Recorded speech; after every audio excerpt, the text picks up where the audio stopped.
We should get some. All right, so at this time, as chair, I call to order the duly publicly noticed meeting of the Children's Services Council of Leon County, the full governing council meeting for May 26, 2022. Ms. Clay, would you take the roll? Dr. Glenn. Present. Mr. Mitchell. Mrs. Connor. Present. Commissioner Cummings. Superintendent Hannah. School Board Chair Jones. Mrs. McFadden. Mr. O'Brien. And Mr. Watts. Judge Strostrom. Present. You have a quorum. Excellent. So we have a pretty significant agenda today. Program Services Committee meeting, Treasurer's report, and there's general public comment, but there might be some interest in speaking to us. And of course, we always want to encourage and hear from the members of the public. Please complete a card for public comment for the beginning of the meeting. I give it to Ms. Clay, and we'll make certain that everyone gets a chance to be heard. If at any point we're not,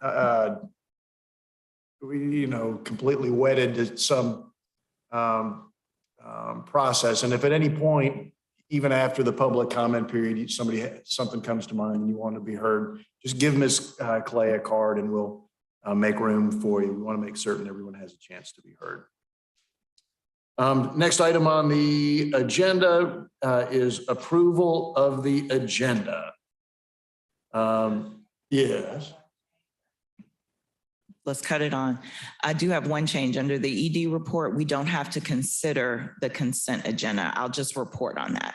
Excellent. So we won't be voting on the consent agenda, only. Correct. All right, very good. Is there a motion to approve the agenda? I move. And I second. Moved by Commissioner Cummings, seconded by Member Mitchell. Any objection? So we'll show the agenda approved. Next is general public comment. Ms. Clay, do we have any comment cards? Judge, we have no comment cards. Very well. Don't be shy. If you want to yell at us, this is the time at the meeting when you have the full chance to be heard. Next is the executive director's report. Ms. Green, you are recognized. Thank you so much, Chair Strostrom. This will be very short. So just wanted to update you on the use of the consent agenda. Last meeting, I said I would go back and research it. We are fine. So starting next month, we will have the consent agenda. We will move things that are non-controversial on that agenda at any time. If a council member sees something on the consent agenda they want to discuss or have pulled, they just simply need to let the chair know. Very well. Any questions? All right. Regarding the consent agenda, seeing no takers, whenever you're ready. Outstanding. So the final schedule for the fiscal year 2022-23 budget develop and trim hearings. If you will see page 7 in your packet, you will see that that meeting schedule has been finalized, all except for the second Finance and Budget Committee meeting. They have a meeting coming up on June 2nd, and we will finalize that second date at that time. Other than that, those meetings are set and ready to go. We just need to get an approval for that schedule.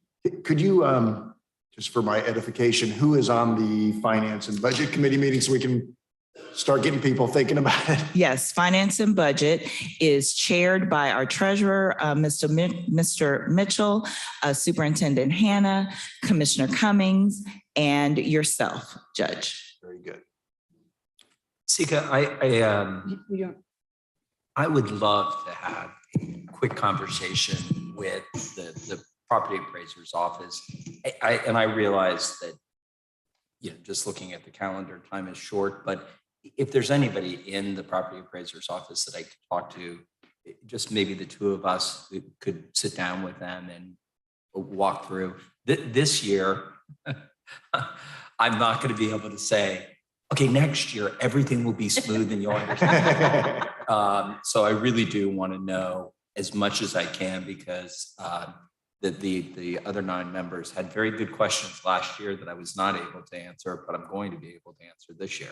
Okay, absolutely. We will get with them today That's great. and see if we can set something up right after the holiday. Thanks. Commissioner Cummings. Yes, Your Honor. I just want to indicate this June 2nd budget meeting, I will be out of town and unable to attend. All right, so hopefully we'll have a quorum for the budget. I will be there.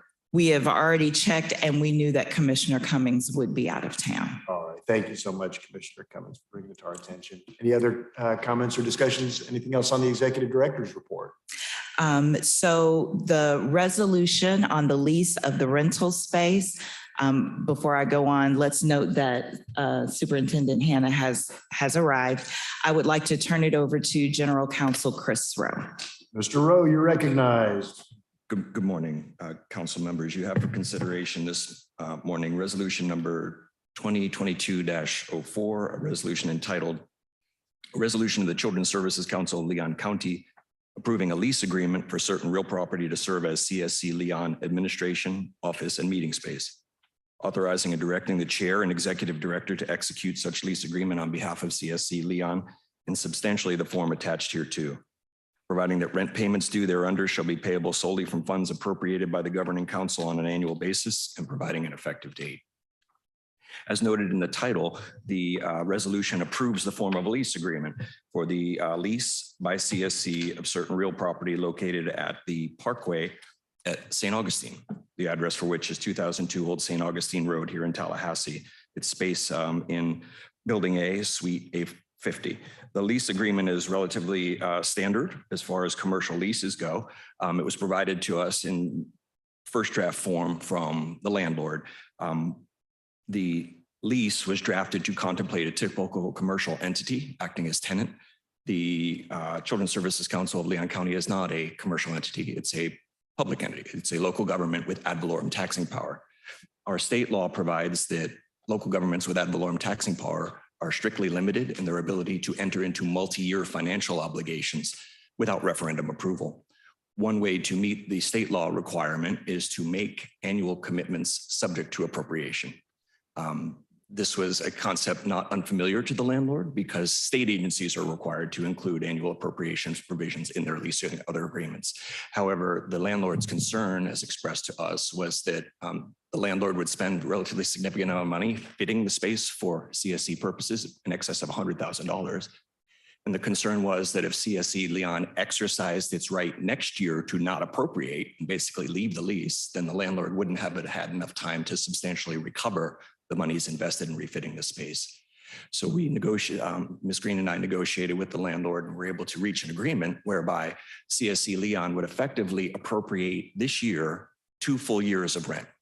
So basically you would make an appropriation this morning to pay the rent due for the first 2 years, and you'd set that money aside, basically escrow it, and only draw from it to make monthly lease payments. It's not being paid in advance to the landlord. It's still held by CSC, but only use those funds to make monthly rental payments. And then at the end of that 2-year period, the annual appropriations requirement kicks in, such that every year during budget deliberations, the council will be asked to consider renewing effectively the lease and setting aside enough money in the upcoming fiscal year to pay the lease payments.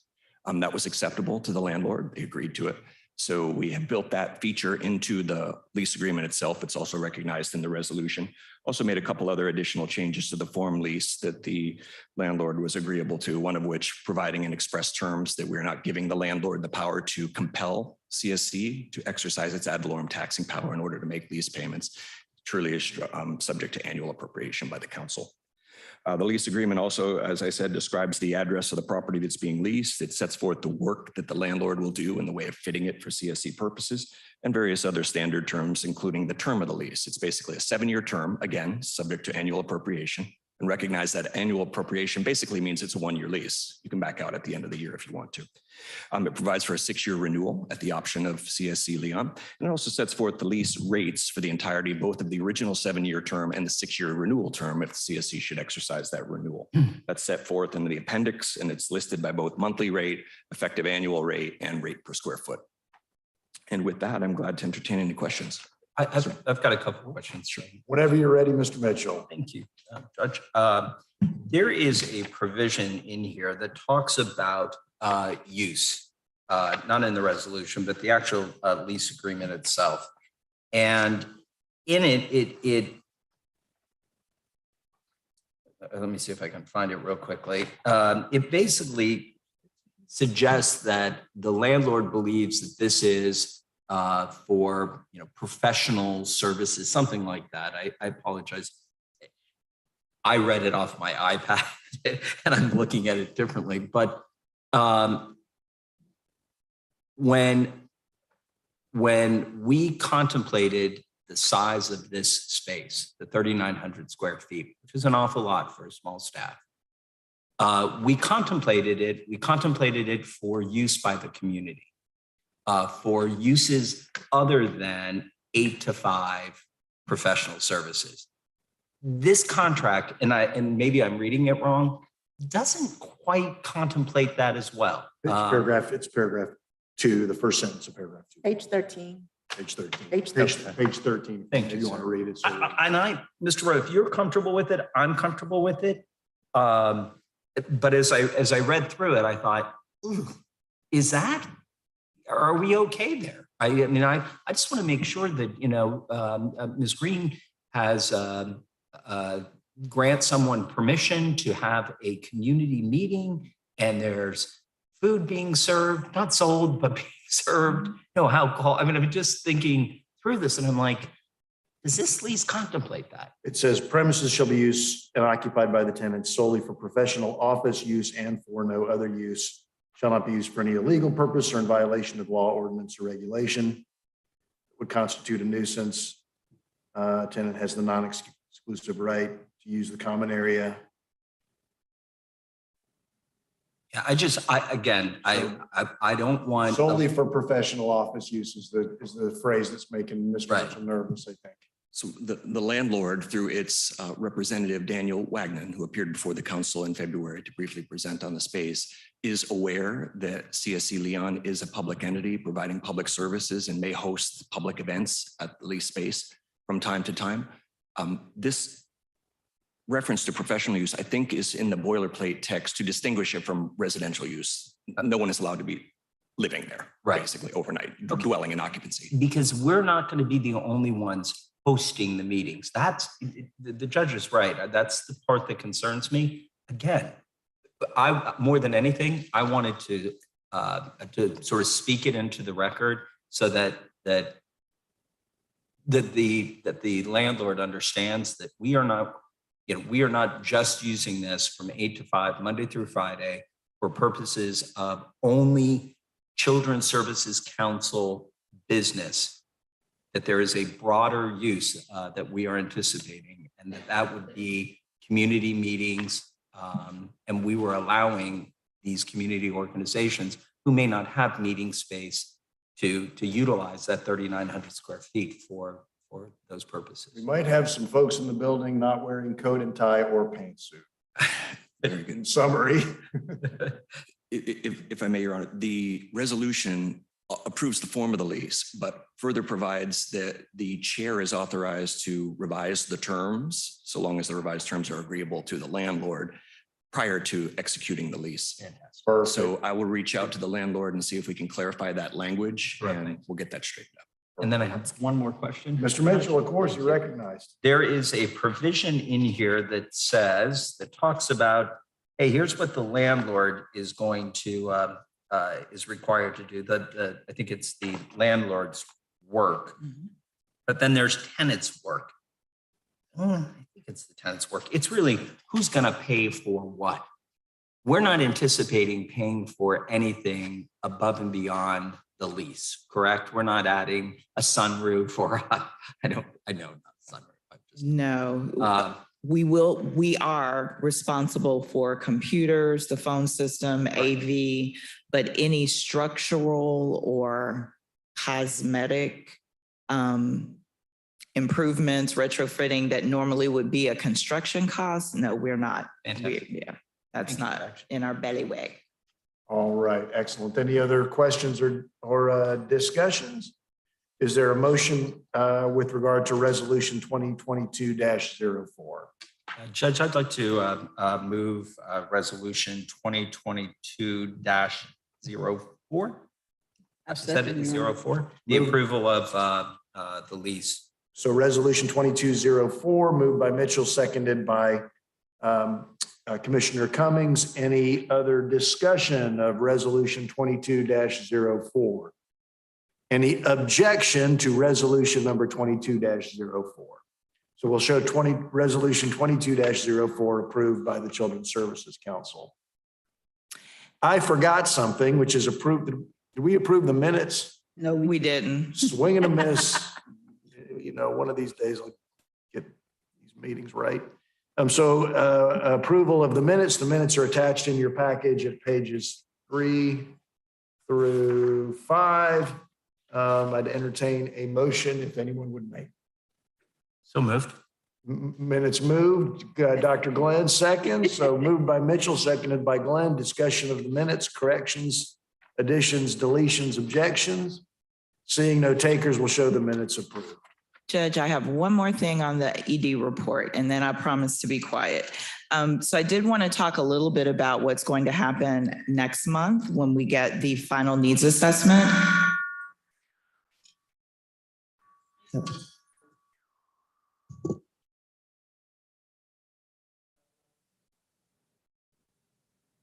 Hello? Okay, There we we'll go. try this. So we have gotten a draft of that, and that draft is going to be sent to everyone, and we will be having a program services committee meeting on May 31st. At that time, QQ will be with us virtually. We'll go through all of that. But staff has had a chance to look through some of it, give some revisions. And so in that report are created some opportunities. So not really recommendations, but they will be called opportunities for the council to contemplate. As we talked about last month, we want to allow the council and the public to really have open discussion about that once received. So we have scheduled a workshop in advance of next month's meeting to do just that. So we will be workshopping the needs assessment and those recommendations. So that will be at 1 o'clock in this chamber from 1 to about 3 o'clock. And then we will have our regular meeting right after that. So that's June 16th. Wanted to make sure you guys knew that we would be doing that. Additionally, after we have gotten the needs assessment and we've accepted it, we want to open things up to the community providers so that we can talk about that needs assessment, talk about those opportunities, and discuss that final report. So we have tentatively scheduled that for Thursday, July 28th. We're looking at a couple of locations to be able to invite them in and be able to talk about that so everyone is really clear when you guys make your funding priority decision for the fall, the providers know exactly what it means and where they possibly fit into that. So I wanted to give you that those pieces of information as well. I have a question. Mr. Mitchell, wait, Dr. Glenn. Okay, just real quick question. Thank you so very much. So the workshop that we're having on the 16th, is that for, I thought we were doing a workshop for the full council to be able to see. Yes, Okay, it that's is. what that one is, Yes. right, on the 16th. Okay. And then please repeat one more time exactly what's happening on the 28th. On the 28th is a community, we're calling it a community roundtable only because I haven't figured out a cuter name for it. But it's for us, for the staff, to meet with the providers, those providers that gave us input for the needs assessment, and really any provider in the community business, to talk about that final report, talk about those opportunities, funding recommendations, and really workshop that with them to get their, not their buy-in, but so that they understand where we ended up and where they possibly fit into that. Thank you so much, Mr. Mitchell. No, I Oh, just Dr. need to Glenn, I'm know- sorry, Commissioner Cummings, I No. missed you. I apologize. I just need to know what time on the 28th that meeting is scheduled of July. It'll be in the evening. That's all we know right Oh, now. we don't have a definite time yet. Okay. No, but it will be in, I'm thinking maybe 6. And then on the 26th, 1 o'clock workshop, and then what, 3 o'clock meeting? On the 16th. 16th, I'm sorry. Yes. Right. The 16th, 1 o'clock workshop. It will be noticed from 1 to 3. And then we'll take a short break, and council meeting will go from about 3:10 Okay, until. Bring it, that's it. Thank you. Mr. Mitchell?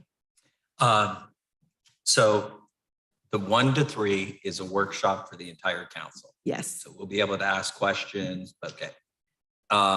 That's fantastic. The second thing is on the 28th, and I heard, Commissioner Cummings write it down. It's going to be in the evening. This is something I definitely want to participate in. So it may be because of that we may need to publicly notice it, that there's, but I want to engage, unlike the focus groups, which I really still am anxious to hear from QQ, the results of those focus groups, really drilling down. I want to hear from the vendor community what they think our needs are. And again, it's and just thoughts they have in general. And so if we're gonna have kind of the community conversation or whatever you're calling it, and I know Sika, you'll come up with something. I think it's adequately cute myself. Yeah. Go ahead. Yeah. Well, alliteration makes everything cute. So community conversation. But I think that at least for me, and it sounds like Commissioner Cummings, that there will be 2 or more of us gathered. So we might need to publicly notice that. Absolutely. Yeah. And I promise not to talk to her about CSC business. Yes, no, the idea was to publicly notice it. Council members absolutely can attend. We can have an open conversation. As long as we're not talking about the action, it's really more about delving into those opportunities, those recommendations, ensuring that our provider community understands where we landed with our needs assessment, and then they're able to contemplate the services they provide. What would expanded capacity look like? What kind of technical assistance they might need? And it'll be interesting as we get into the funding piece. I think that that's going to be vitally important. We literally came up with it after we got through with this funding cycle. So we will absolutely notice that and welcome all council members to participate. Yeah, and another thing to think about too, it seems to me, is that one of our crucial roles is a convening role. And we sometimes we think, so this is this crucial meeting that's going to happen on the 28th, and we're going to land it, and we're going to be done. Well, there's no finish line. There's no finish line. So I'd encourage the council just to think about in the future, in sort of as our part of our annual cycle, that there's nothing in the statute that says you do the needs assessment and you're done forever thinking about what the needs of the communities are, and you check it off the list and it's over with. The council is always going to bring its judgment to bear, always going to bring its experience to bear. And we'll probably, well, it won't be me, but you will probably want to have a cycle of community conversations that last as long as the council lasts. So, and that'll give you all that time to think up an even cuter name. But thank you so much. Anything else? Anything else? Any other questions for the I have a question, executive Judge. director? Ms. Green, have we made any progress in working with the school system and getting, because I know the school year's over, it's going to be hard to get people together. But I really feel strongly that there are people within the system that work with these kids every single day that could really inform the needs of these children. And I would like to have that before we go into the next year, if possible. So have you made any progress in working towards that? So I will tell you, we've been so consumed with the summer funding that I have not had a chance to reach out to the school, but I got the contact person and I will be sure to do that before the week is up. God bless you. Thank you. Understood. And we'll try to get that scheduled before the 28th. All right, appreciate it. Thank you. So does that conclude the executive director? Yes. Oh, Mr. Mitchell. Just one quick question, and Mr. Rowe, this might be a better question for you. In hearing Ms. Green talk about the community conversation, if we wanted, I would like to engage in conversation about not a specific RFP or a specific request for funding, but to hear about their programs. One of the greatest things that came out of the community conversations, there were vendors who showed up and they talked about, the filter that they see the world through. And so whether or not they were, advocating for their program, which is what they were doing, and I applaud that, it was an amazing learning experience for me. I want to be able to have a full conversation with them. And I don't know if we then need to define this as a workshop so that we can talk about So it. that it's interactive. Yeah, otherwise it's not a conversation. It's, here's what I think. And okay, thank you. Yeah, we're not allowed to talk. I just want to make sure that we're not going to violate something, a provision of the law that says, Mr. Jones showed up and Mr. Smith showed up. I don't want to confuse it with school board member Jones, but Mr. Smith showed up, talked about program ABC, and then 2 months later, the Children's Services Council voted to support program ABC. I don't want Mr. Smith not to be able to show up and talk about program ABC because he or she may seek funding in the future. Yes, sir. Mike. And in fact, perhaps the surest way to avoid any sort of sunshine law issue is to in fact designate the meeting as a formal workshop of the council. Now that assumes that there will be a quorum present and that there won't only be one member present listening in and participating. In the event it's something less than a formal workshop, more like a informal community setting, that it's important that any board member who does attend, when they're called upon to speak, they speak in such a way that everyone in attendance can hear what it is they have to say, whether that's miking up or speaking loudly or whatnot. But I think that if we can have it as a workshop, that would be the recommended course. Excellent. Anything else from the executive director? That concludes my report. Any other comments or questions from the council members? Excellent. Thank you so much, Executive Director Green. That brings us to committee reports. Mr. Mitchell, you are recognized for the treasurer's report. There's really nothing that, well, maybe I should just say, does anyone have any questions on the treasurer's report? Have we spent any more money? We have spent a little bit more money, as it turns out, but wisely, we're sort of looking at how we spent money, and that's salaries and benefits, as well as contracted services. Excellent. Thanks so much. Any other questions for Mr. Mitchell?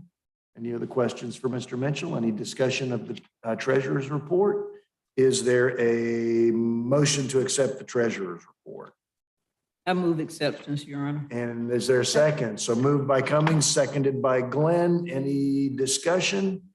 Any objection? Seeing no objection, we'll show the treasurer's report approved.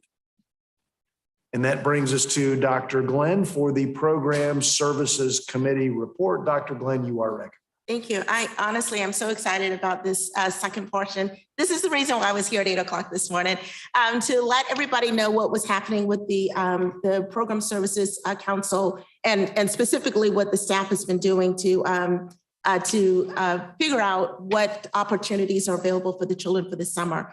So the CSC Leon did publish a simplified application. It was a very simple application process for summer funding 2022. And that application was released on Saturday, April the 23rd. And it did remain open for a full 3 weeks, so for a full 21 days, so that everybody had an opportunity to see it. It did close on May the 14th. As a result of that application that went out, we had 53 applications that came in. So we had a lot of interest in that. And the requests that came in totaled $4.1 million. So that was a significant amount of money that was being requested. So after the release of those applications, our staff did hold training for the organizations that were interested in applying for these funds. It was provided via Zoom on April the 25th and the 26th. And what they did during these webinars, they reviewed the application process. So they thoroughly understood what needed to happen, how to fill out the application form, how to request technical assistance, just to make sure that people weren't disqualified because they didn't follow the procedures properly. So I thought they did a wonderful job explaining the process to everybody.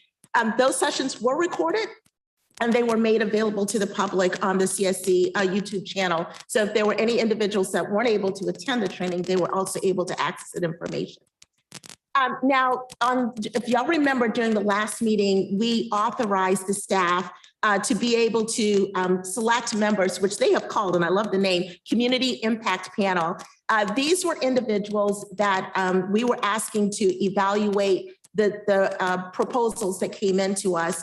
So what we plan to do in the future is we do plan to have a request for volunteers, but because of the quick turnaround time, the staff, decided to select some individuals that they thought would be appropriate to be able to evaluate these proposals. And I thought they did a really good job selecting, diverse, people with diverse backgrounds, people who really understand what needs to happen and from different areas of the community. So they were able to get those individuals who had a really hard task, to be honest with you, to go through all of those applications. And I think we gave them a lovely 72 hours to go through those applications. So they did a really good job. And thank you all so very much for training them and preparing them for going through all of that for us. So at this point, I'm going to stop talking. I'm going to turn it over to Ms. Green, to the staff. They're going to walk through the application process in a lot more detail. They'll give us a little bit more information about the webinars and then what are some of the options for funding. I think that's one of the biggest things that we're interested in. So I'll turn it to staff. Absolutely. Thank you so much, Dr. Glenn. And I am smiling because I am so happy we made it through this process. Correct. And before I go any further, I have to just huge kudos to Holly McPhail, our contracted special projects manager who really helped to manage this process, and Jacinta Clay, who also helped to administer it and make sure we all didn't lose our mind. So next slide, please. So Dr. Glenn talked about the community impact panel. And if you'll recall, as a council, you gave us the authority to appoint this panel because we were working with such a tight deadline. So you can see the members there, and I'd like to take this opportunity to thank them.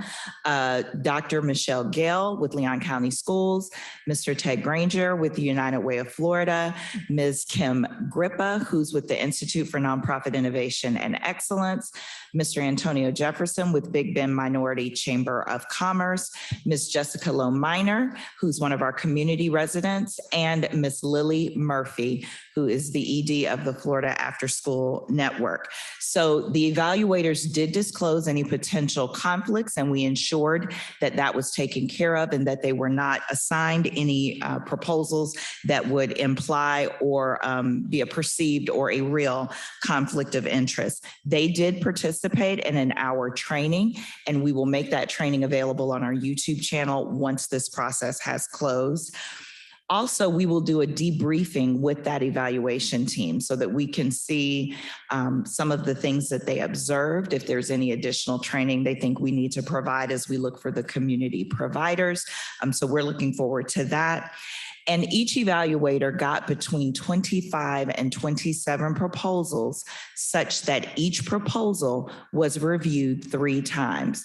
Our original suggestion was 2. We were able to get 3, which we think made it absolutely thorough. Next slide.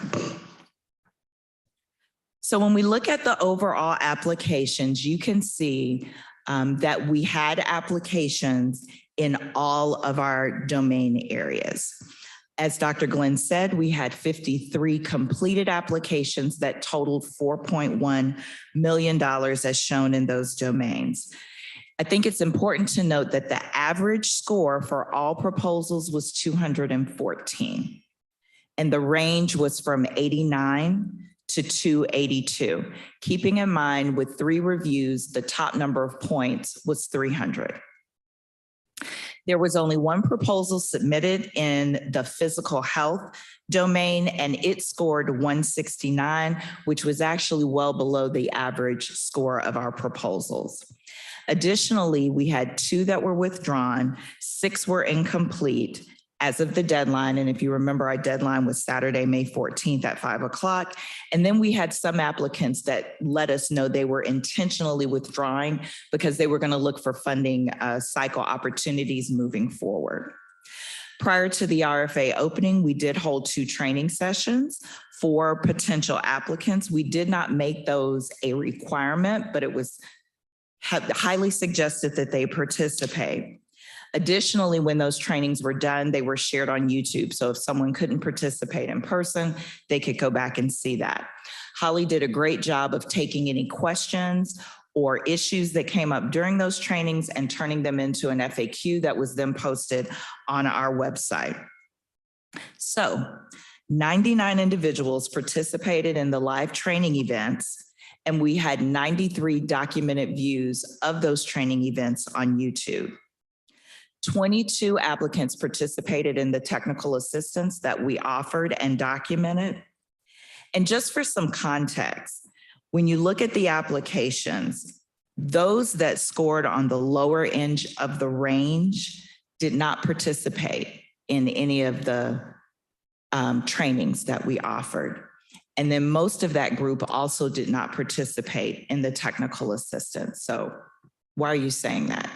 I'm saying that because I think we really need to look at making involvement in those trainings mandatory, so that there is an opportunity for the potential applicants to really delve in, ask us questions, and we can see if they're going to need technical assistance before they even start the process.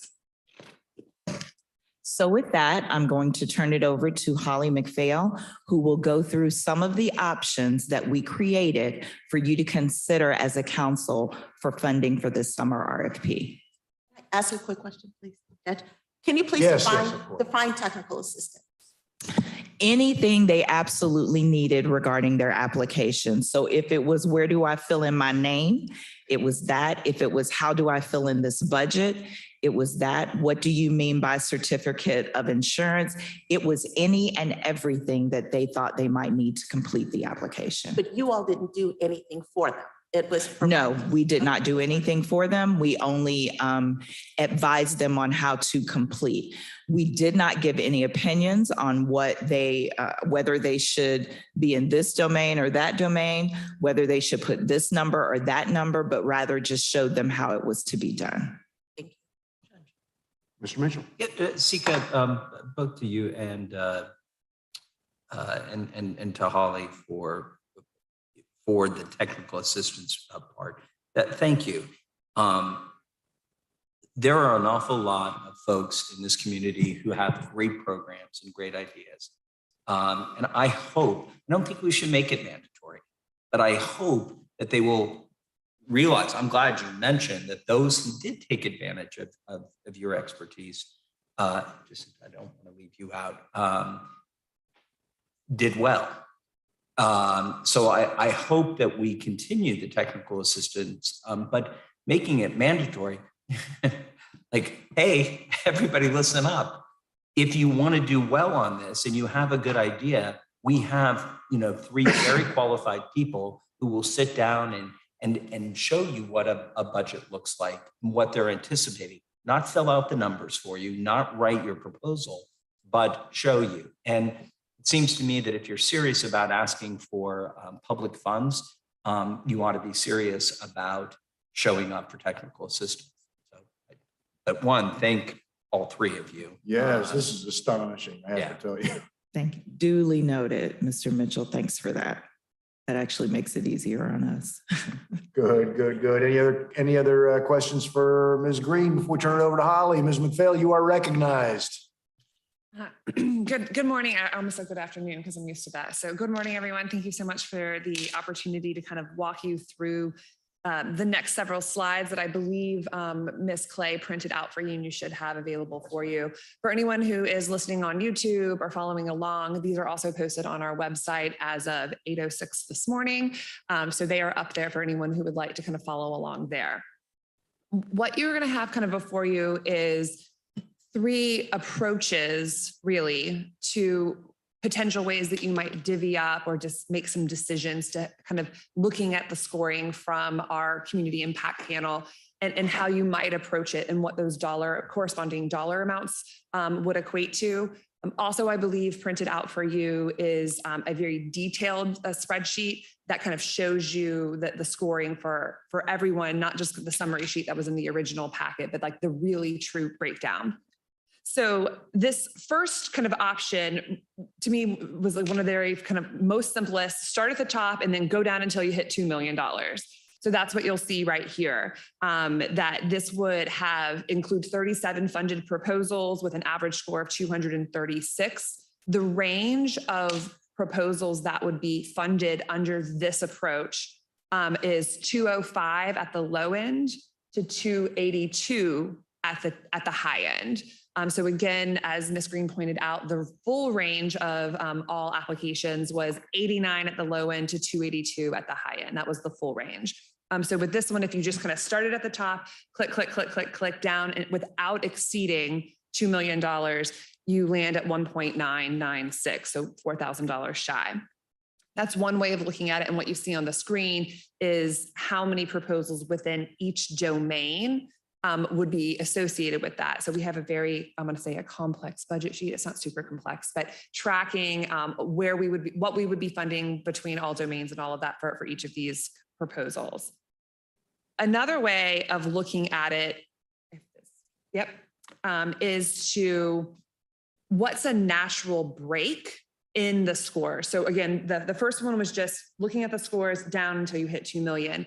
But we did determine a natural break around the 200 mark, whereas in option 1A, why I said the lowest was 205, there was a couple that were 204, 203, 202 that seemed really, really close. So if you wanted to look more for a natural break and were open to exceeding the original threshold of 2 million, this option of 2.1 would add in those three and kind of respect that natural break between applicants. It would also represent about one, like the highest third of scoring applicants.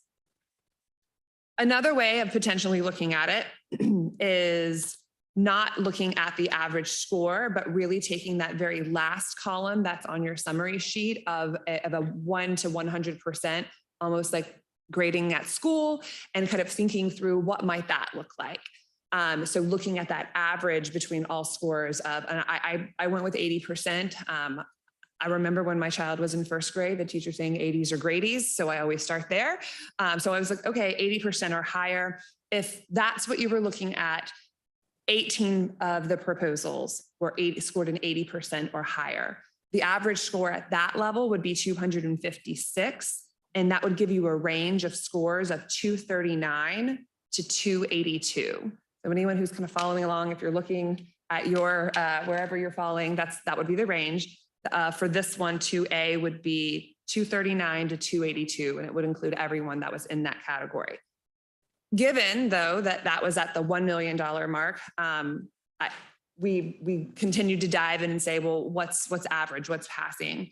And so on the next slide, you'll see going down to 75% or higher, adds in an additional 5 more accepted proposals, bringing the funding just over 1.1 million.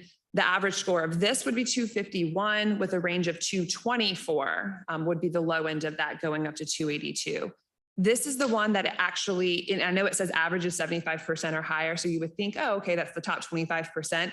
Math doesn't always work out perfectly. In this case, it did.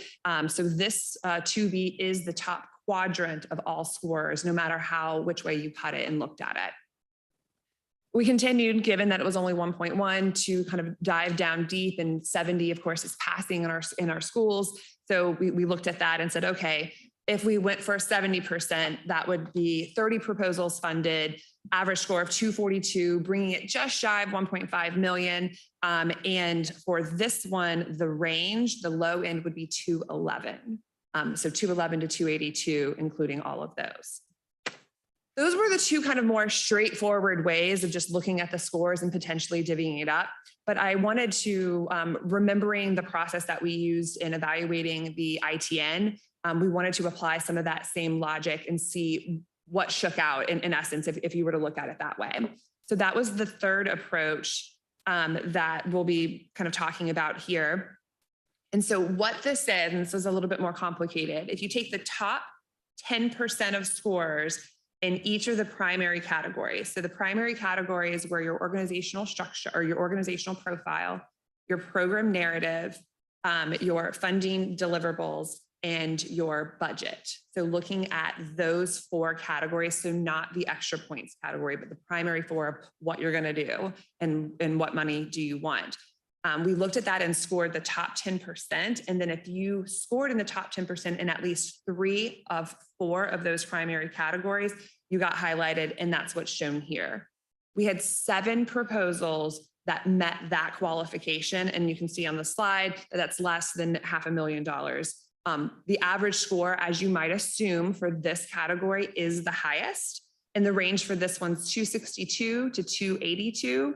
But that average score is 273. Again, looking at that, that's only $500,000. We said, well, what if we took the top 20%? What would that look like? So same. Can I ask you one quick question? Go ahead, Mr. Commissioner. This is incredible. My math head is spinning. And I'm only using it as an example. The top 10% that totals $500,000. Was there two questions? One, did we ask the 5 or 6 people who went through all of these what their opinion was? If you're down to 60%, you're only getting a 60 on a possible 100. I start to feel uncomfortable.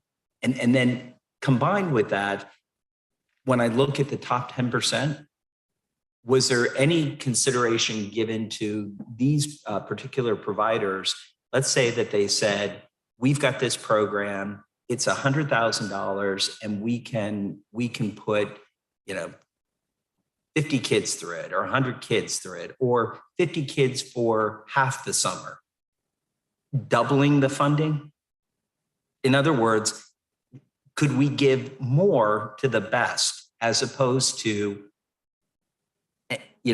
spreading the money to some that were maybe not just quite ready for prime time?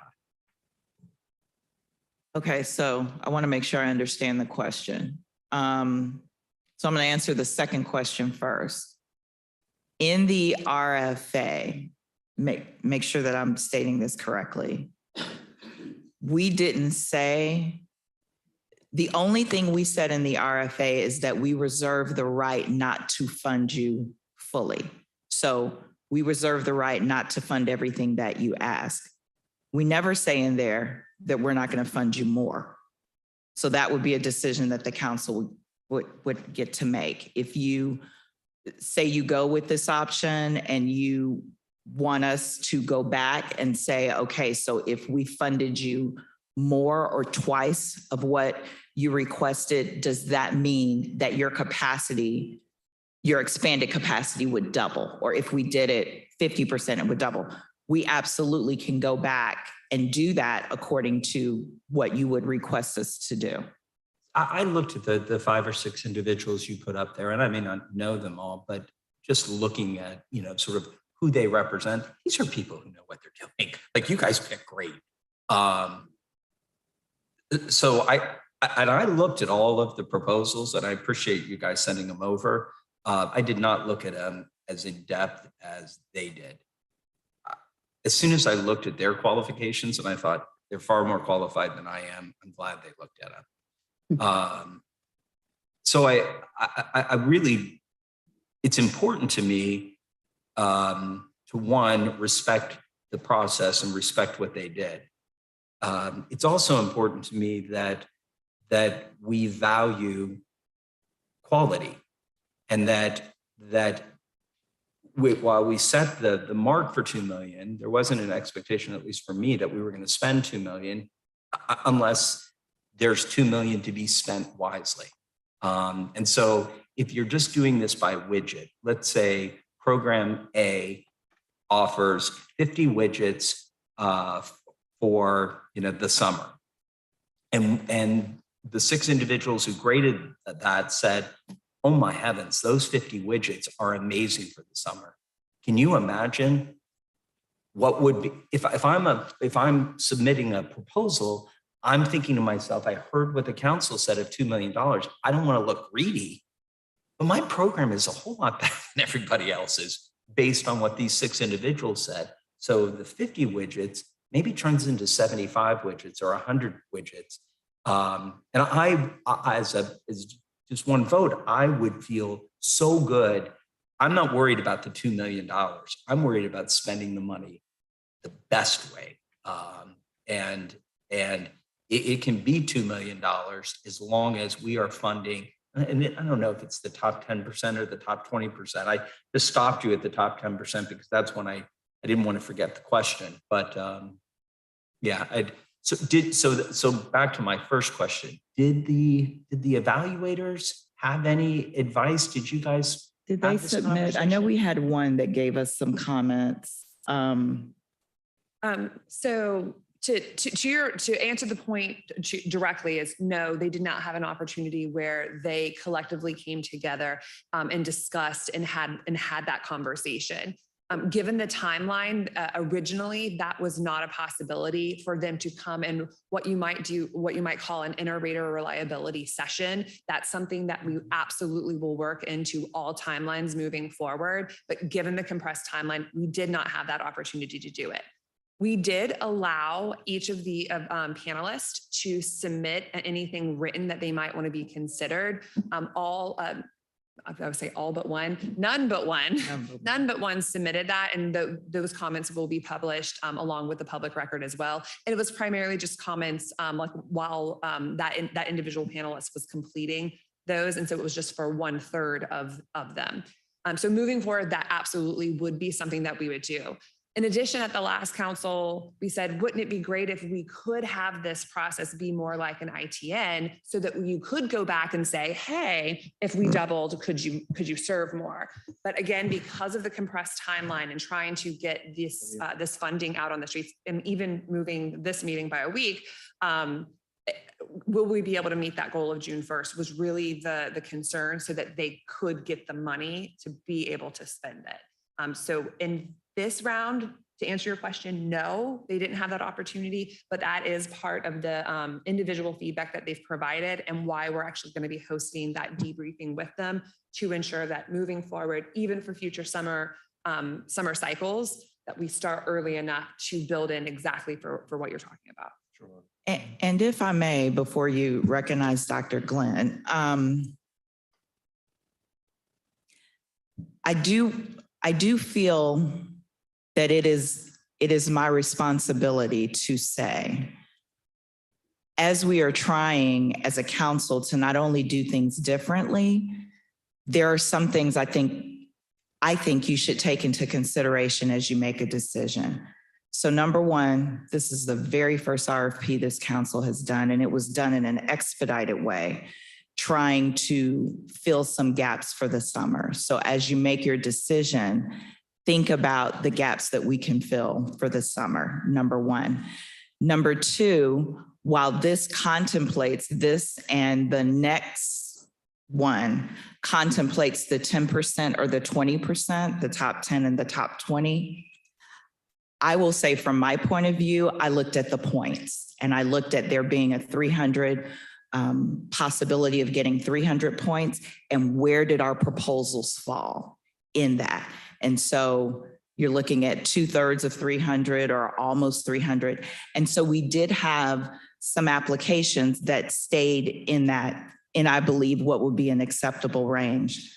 The third thing I will say is I think we want to ensure that the community knows that we are about helping to build that capacity. And in this expedited funding cycle, this could be an opportunity to give some organizations a chance to show us what they can do. And if we're too restrictive, this is my opinion, if we're too restrictive, we could set a precedent for, again, only rewarding the machines, if you will, the ones that know how to go in and get it done and can get the money versus expanding that a little bit to be able to get other providers to move into that space. So I hope that made sense what I'm saying, and I'm not influencing the decision, but I feel like after going through this process, I think we want your judgment, so don't it's important for me to say that. Dr. Glenn? Yeah, thank you. So I can completely appreciate what Mr. Mitchell is saying. I do completely, and at some point there's a threshold where I don't think we should fall below. But I honestly believe that we don't have to spend $2 million if the level of performance is not where we want to be. So my opinion is let's decide, where we want that threshold to be, and let's not go below that. and if you're above that level of performance, then I think, then that's absolutely fine if we're not going over our budget. But I do like your idea for in the future. I don't know if it's going to work this time, but, I don't know if these people have the capacity to do more. I honestly don't. And I would believe that if I were filling out this application, I'm going to give you everything that I can do. And I'm going to tell you what it's going to cost me to do it. And if they say they can't fund the full amount, then fine, you have the right to fund a portion of it. But I would expect that these people would say, here's my capacity, here's what I could do at this level. And then if you want to cut that, you cut that, and my services will have to be cut based on that. But I do think that in the future, we should give them the opportunity, and maybe that's something for the fall, give us this. If we really like what you're doing, we want to come back to you and give you the opportunity to give you more money. June 1st worries me, for us to do that for this particular round. And then I agree. I think that, let's figure out what our threshold is, what our cutoff is. And if we don't hit $2 million, we don't.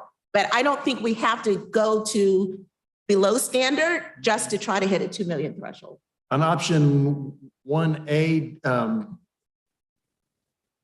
would we have confidence that, which is the closest option to $2 million, it looks like to me, do we have confidence that there's none of those proposals would be irresponsible for us to be sending money to? Is that a judgment that you all, Mr. Hanna, help me out. All right, I think I'm awake now. Apologize for being tardy. It's been a long week and it's half over. A couple of questions, and I think kind of what the judge was asking. Do we vet these organizations, or do we know? Some of these I know, some of these I have no idea. And were there any restrictions on what type of agencies could apply or not apply? Could religious-based organizations apply? So there were no restrictions. We did have the opportunity or the option of an intermediary. So there could be an organization, and we did have a few of those that coupled up with other organizations to provide services. The Program Services Committee recommended and the council accepted that we would look at all the domains. And I'll tell you, it definitely made it challenging, not only for us, but for the evaluators to try to look at the different domains versus being focused on one domain and the applications that come in for that one domain. I don't think that it would be fair to opine on confidence about the organizations. We have to assume that when we requested information, you gave us that information and you were scored accordingly for that information. And they qualified. So if we asked for a budget, you gave us the budget made sense, then they got that appropriate score. But we don't know anything else about the organization other than what they put down on paper. Right. So we did require certain things be uploaded. So anyone can access a copy of the application and you'll see the forms that they require. So certificates of insurance, Sunbiz registration, how current they were. We asked for their IRS determination letter if they were saying that they were a nonprofit. And if they were applying as an intermediary, they had to have documentation of that relationship, either through letters of support or something like that. So there were other elements so we know a little bit more about their tax history. So some of these nonprofits and some of them are for-profit? That is correct.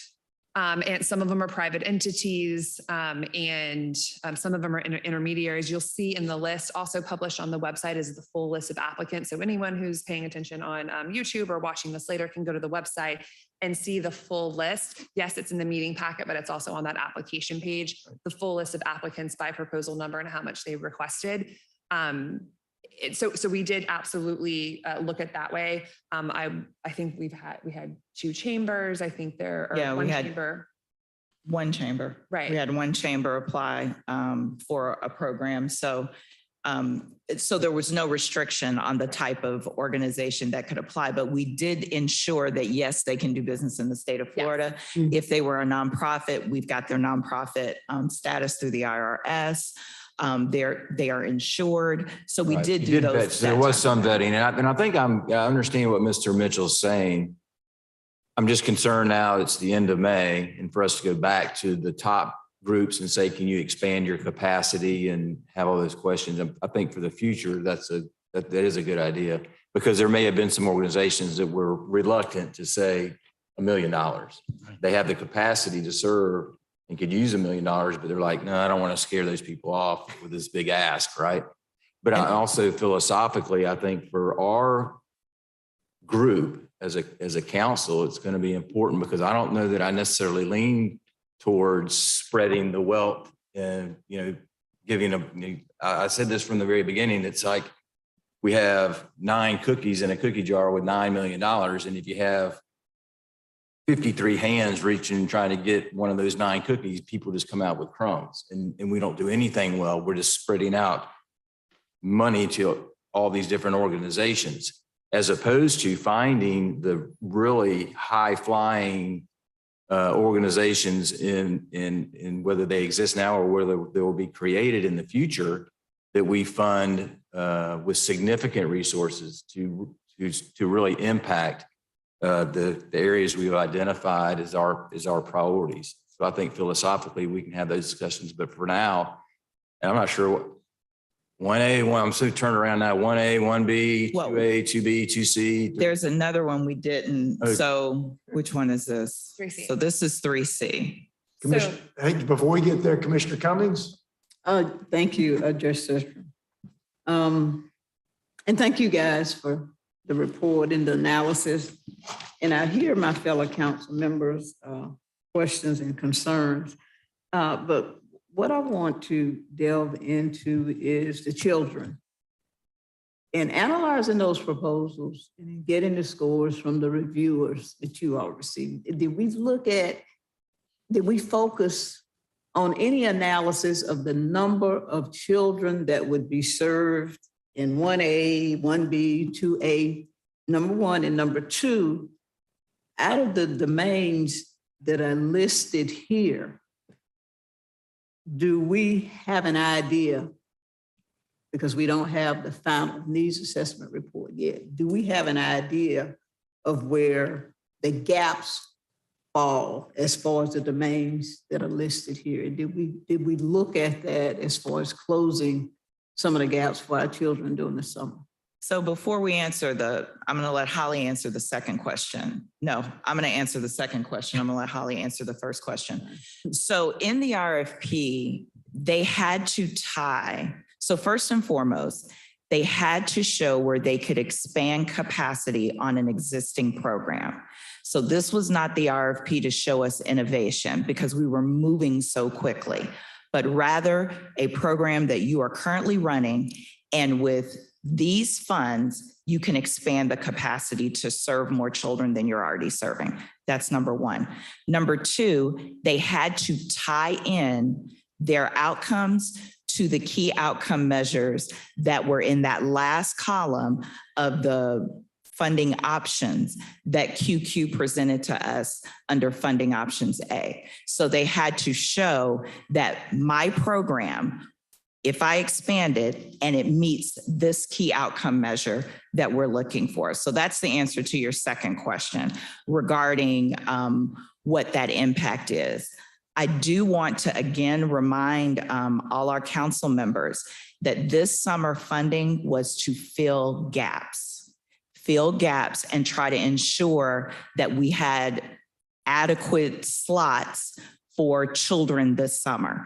And we just you all allowed for people to apply and say which primary domain that they would be filling those gaps in.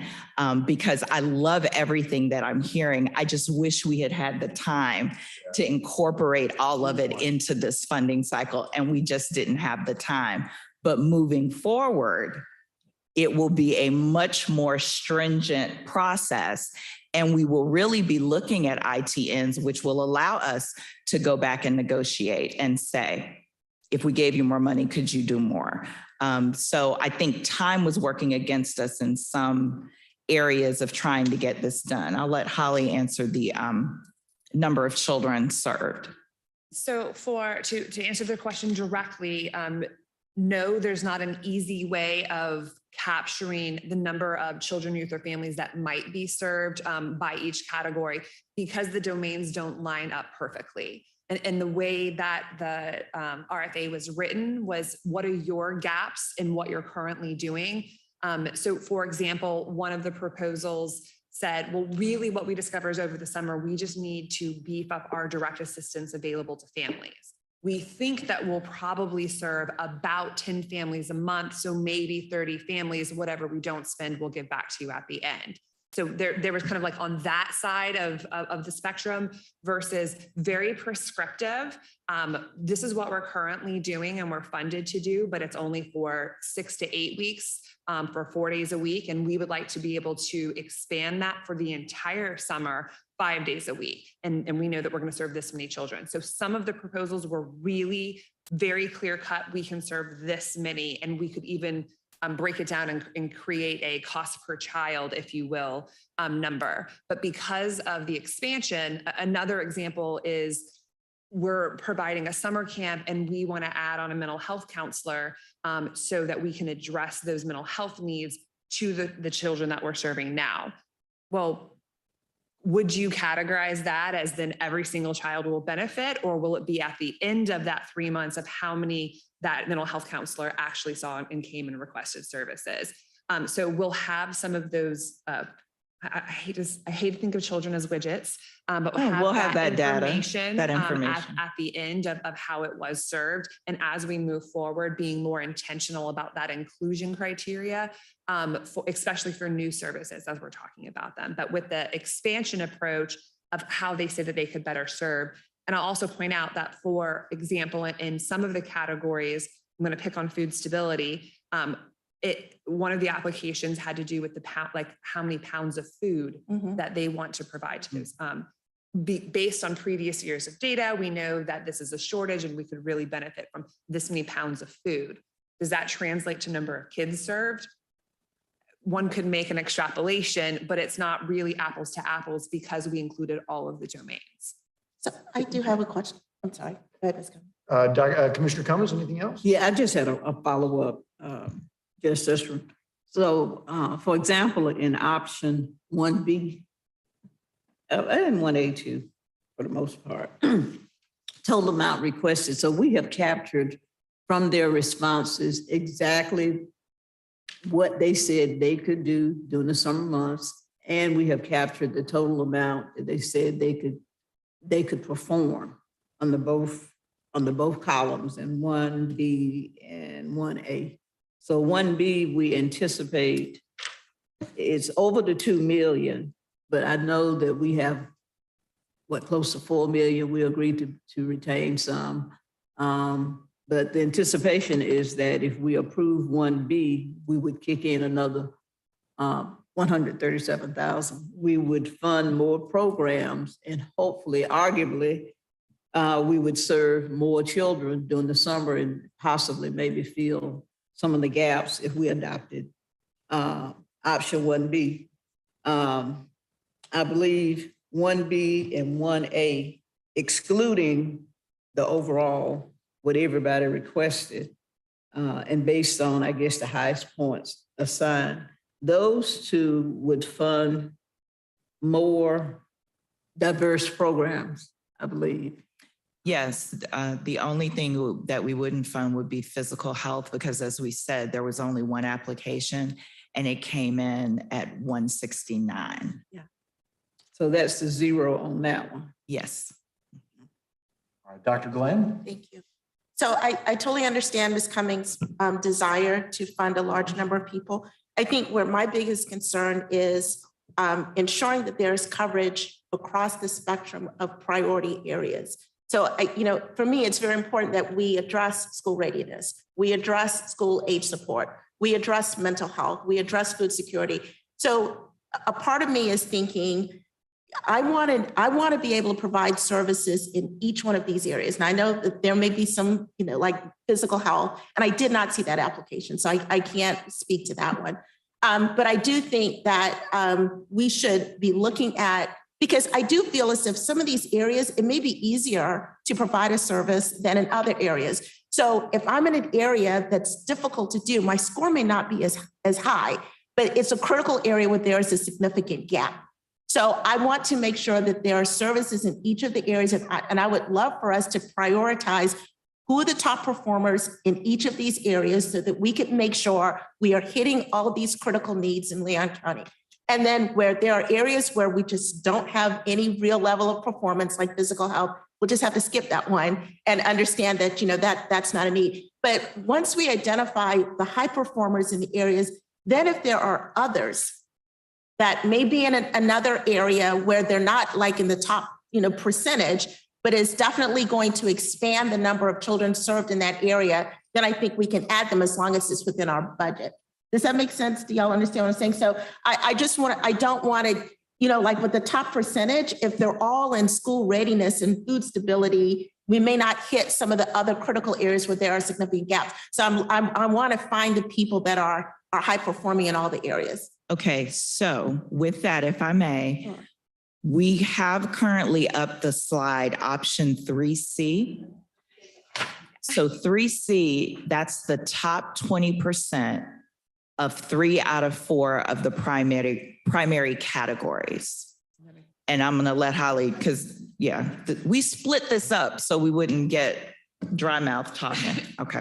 So with this one, I think it does speak to what you're kind of talking about, Dr. Glenn, is so we took every proposal by domain, and within that domain, right, looking at the top 20% of scorers. And the technical thing of really what I did is they got highlighted, right? And then I went through, and if for every single domain, for every single category, they got highlighted. And then if they popped up in 3 or 4, that kind of rose to the top, and there was representation in every single category, again, with the exception of physical health, when I drop it down to 20%. So if you see at this level, there's at least one. So this really does represent the top of the top by funding domain.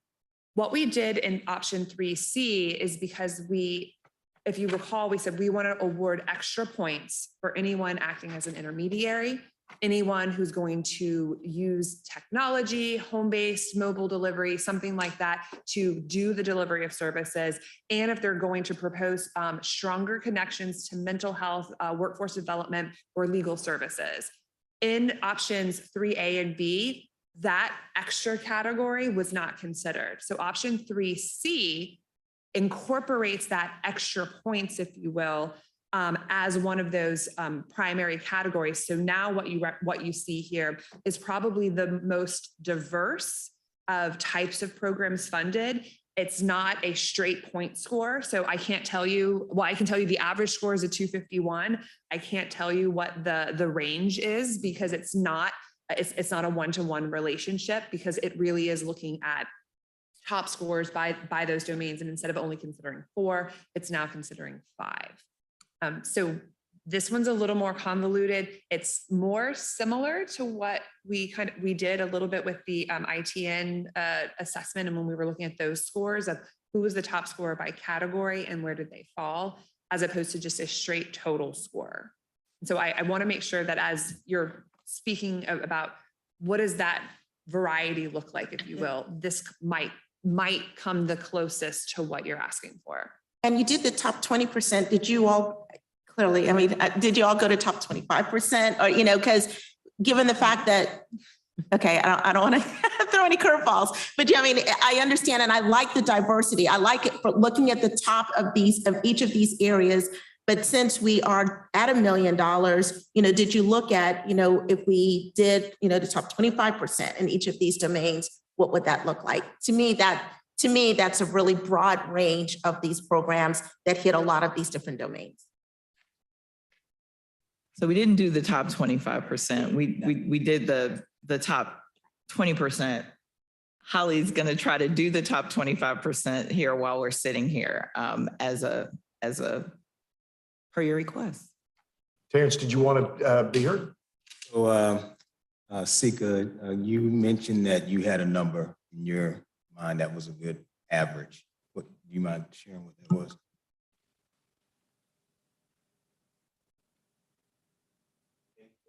Here's where I was going with that is,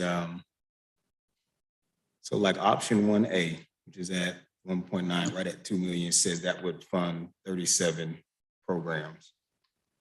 And the average score for those, I think you had the average was 235. And the most you could have obtained was 300 points, right? Was So- 300 points. Was 300 points. Mhm. So each one of the boxes, each one of the options, that the average kind of remains the same, but then the numbers drop as far as how many programs are Yes. funded. And even like with one of them, it like completely wiped out school readiness program. Right.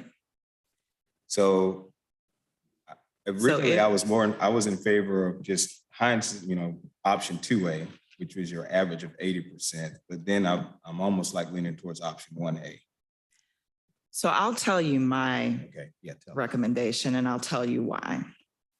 So my recommendation is actually option 2C. And 2C is the average of 70% or better. And it would be 1.4 million, almost 1.5 million, and it would fund 30 programs. And I'll tell you why I picked that. Because in the 5 months that I have been working with this council, I have heard repeatedly, we don't want to leave mom and pop organizations out. We want to try to encourage them. We want to try to help them build capacity and give them technical assistance because they may be doing a good job. They just need a little help. And I think for our first funding cycle, to be able to fund 40 programs, 10 of which are in youth development, which we have heard repeatedly, the youth need something to do in the summertime and after school time, gives us a cross diversity of funding as many domains as possible. Taking into consideration what I've heard in youth development, it gets us 4 school readiness programs. It gets us 7 school age supports, which we heard repeatedly needed some help. It doesn't get us to 2 million. I too am in favor of not spending money just for the heck of spending money.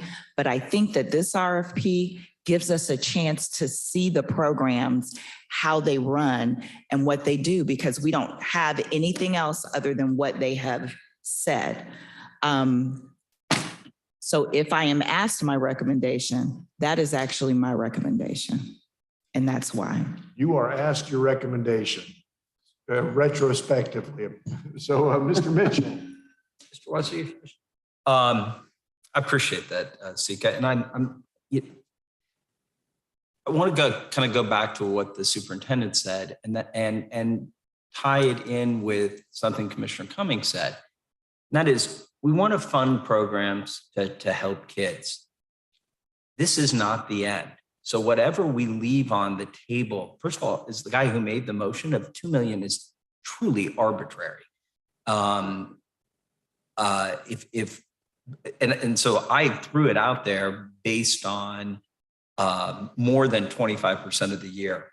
So if we really want to make a difference on the long haul, I would worry less about this funding and more about if we don't spend $2 million and we spend 1.5, which is your recommendation, or 1 million, whatever, that's money that when we're ready for all the lessons we learned out of this ITN, we can spend on other programs. So I really, Dr. Glenn, all the things I've heard today, your point rings truest to me, and that is, let's figure out what the number, what's a passable score?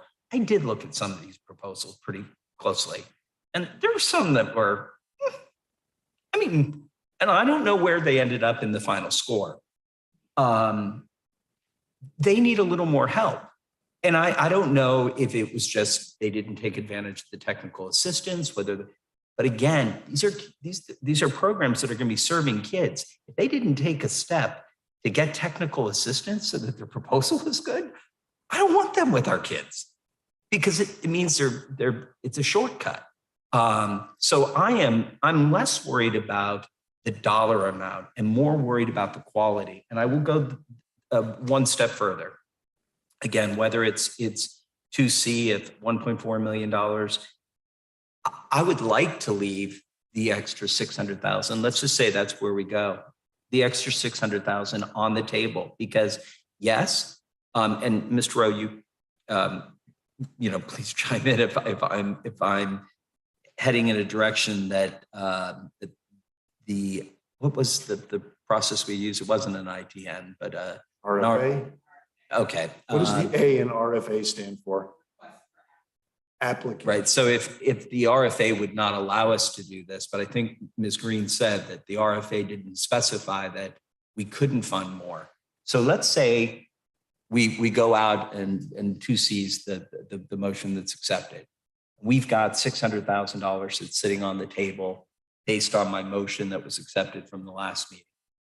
And you have a conversation with these programs, especially the ones in the tippy top.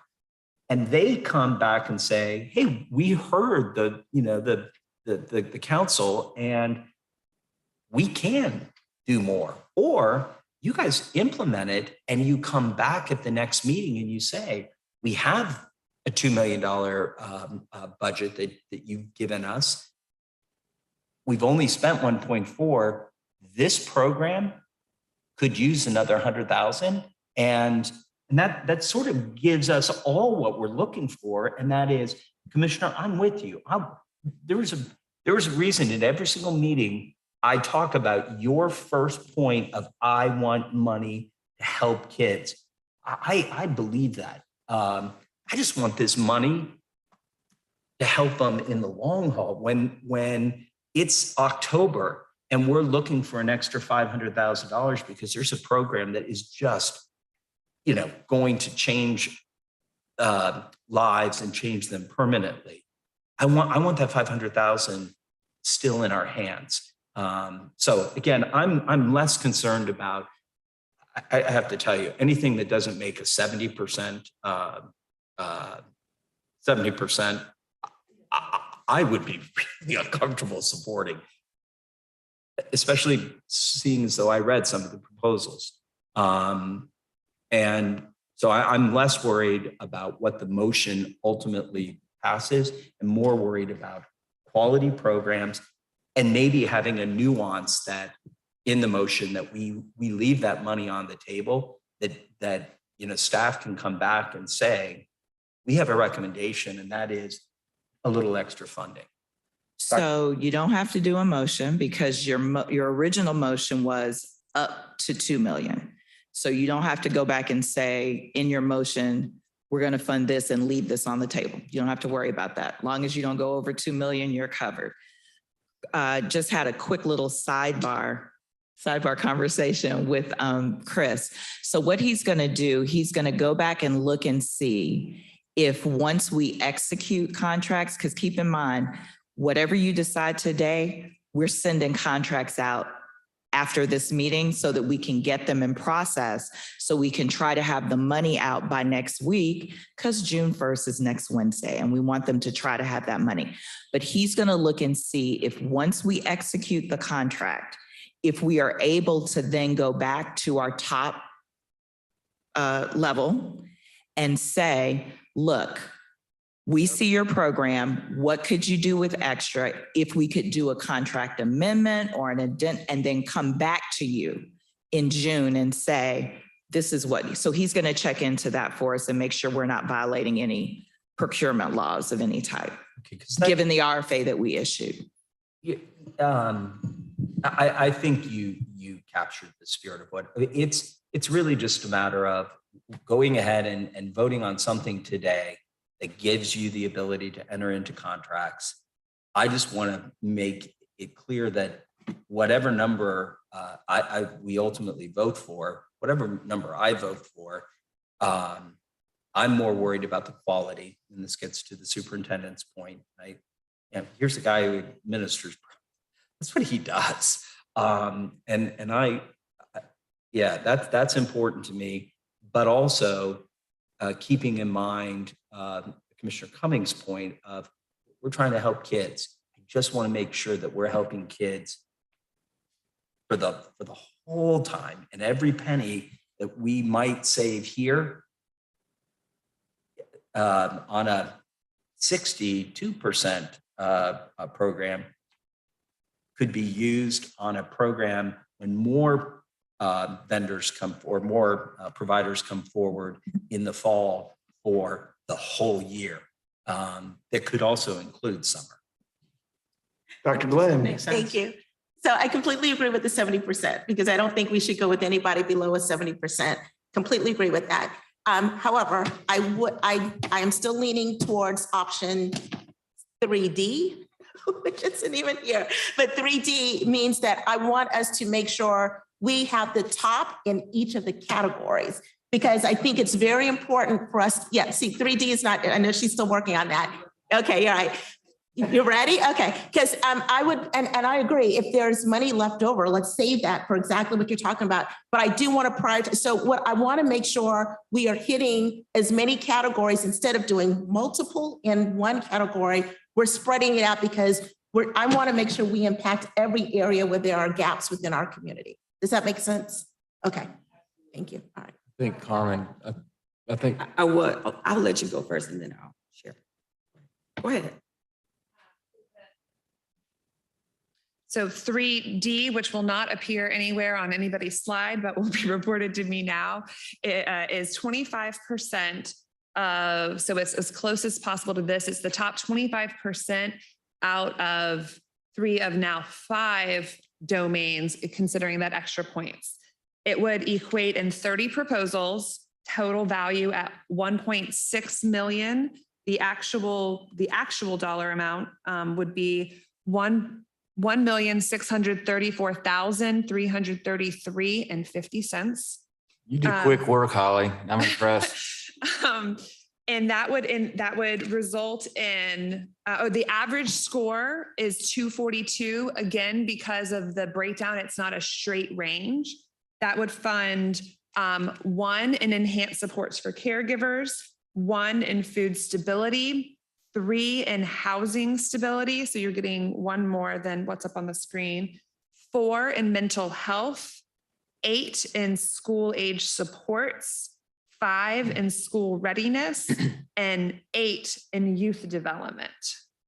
We're losing 2 in youth development from 2C. No, so this would be I'm sorry. 3D. So 3, if you go to 3C, No, I'm going to 3. Right. Because your bottom line number is very close to the 2C number, the secret. oh, yes, right, number. yes. I'm comparing the numbers you're reading off to 2C. So then I also, did I hear you correctly that you said you wouldn't want to go below 70% or 80%? 70. So if that were the case, there is 1, 2, there are 2 that are below 70, but they are 69.3333. One of those is school readiness and the other is housing stability. Almost 70%. Just right. That's like that. Teacher, it's the last day of school. Sorry. For my kids, it actually is the last day of school. Okay, so initially, may I go? Yeah, come back. Initially, I was torn between 2C and 3C, but this is the next best thing. And I just wanted to give it context. I have 362 kids at my school. And what I have to offer is first, we're using ESSER funds. We have a special program for all of our kids that are in need to attend, but I only can have 50 kids in that group. So that's one box to check. And then we have 21st Century After School, which is another 45 to 50 kids. So out of 362 kids, I only can serve 1/3 of my population. So I'm leaning towards whatever best reaches more students, because in our community, many of our kids don't have the transportation to get to where they need to go. So having more summer opportunities in our area, that's a really big plus for me. In addition to that, food instability is a really big deal this time of year because parents are depending on assistance for those 2 extra meals that they have to provide for the next 2 months. So option 3D provides 10 more programs, and then it increases the number of programming for children. So That sounds really appealing to me, right? Thank My you. thought. Thank you, Principal Connor. Any other discussion? And I think, Superintendent Hannah. thank you, Judge. Yeah, I think 3D is a good compromise. You said it was 1.6 something, Holly, or 1.7? 1.63. Yeah, I would take that money back and just hold it. I don't think I would put it back out there. I can tell you, if you did, there's not enough money to give a second harvest. So I just think we take that money, pull it back. I don't recommend that we leave it out on the table, but I do agree with philosophically where we are. Everybody is at 70% or better, scored 70% or higher. And I'm just thankful to you, Sika, Holly, and everybody else that was in this process. You did a really good job in a short turnaround time. So I'm very appreciative. So I lean with Dr. Glenn and support the 3D, I guess. Before we start solidifying our positions, remember, we got to take public comment. So. Well, hold on. Thank you, Your Honor. Hold on. That's why I'm not a school board member. Hold on, Judge, because before we take public comment, we actually have to have a motion on the floor True. and a second. So you guys are just still in this discussion All period. right, all right. So that I can just 3D. Holly, can you go through that one more time? Or Sika, if you've got it. So she's putting it up on the screen for you, but I can, Okay.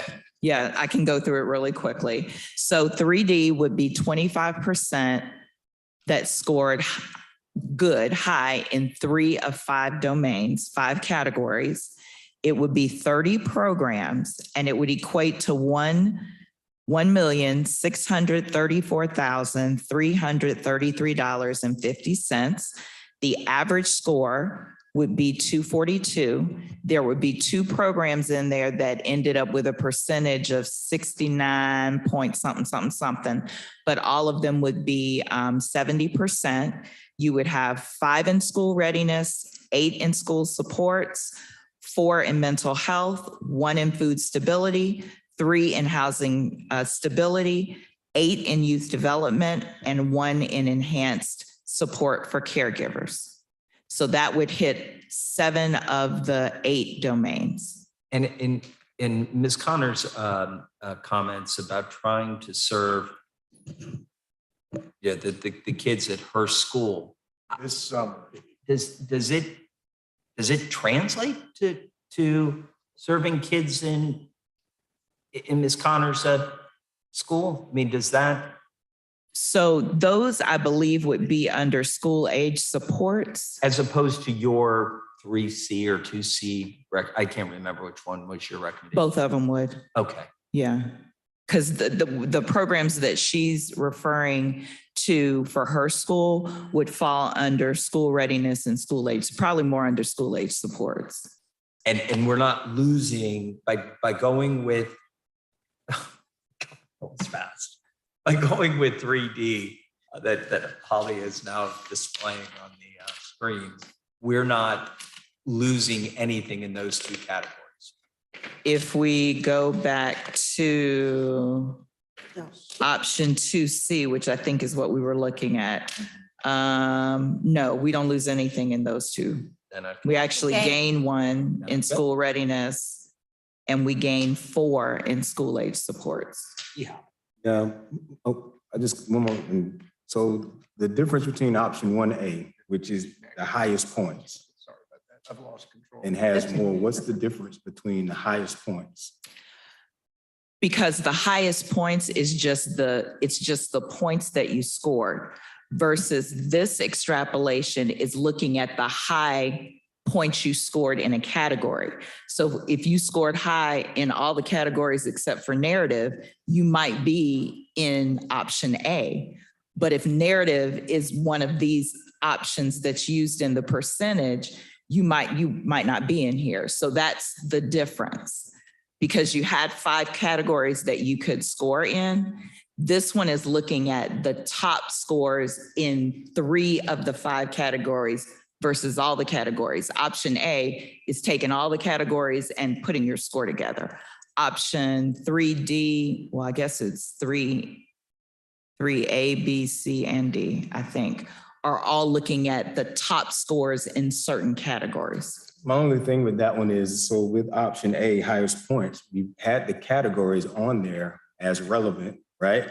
For a reason for your evaluators to address, like, where they might be. So we've heard, from the discussions that someone, if it's a mom and pop perhaps, might have scored lower on one of the categories, but excelled in the other categories, and we might be excluding them, perhaps.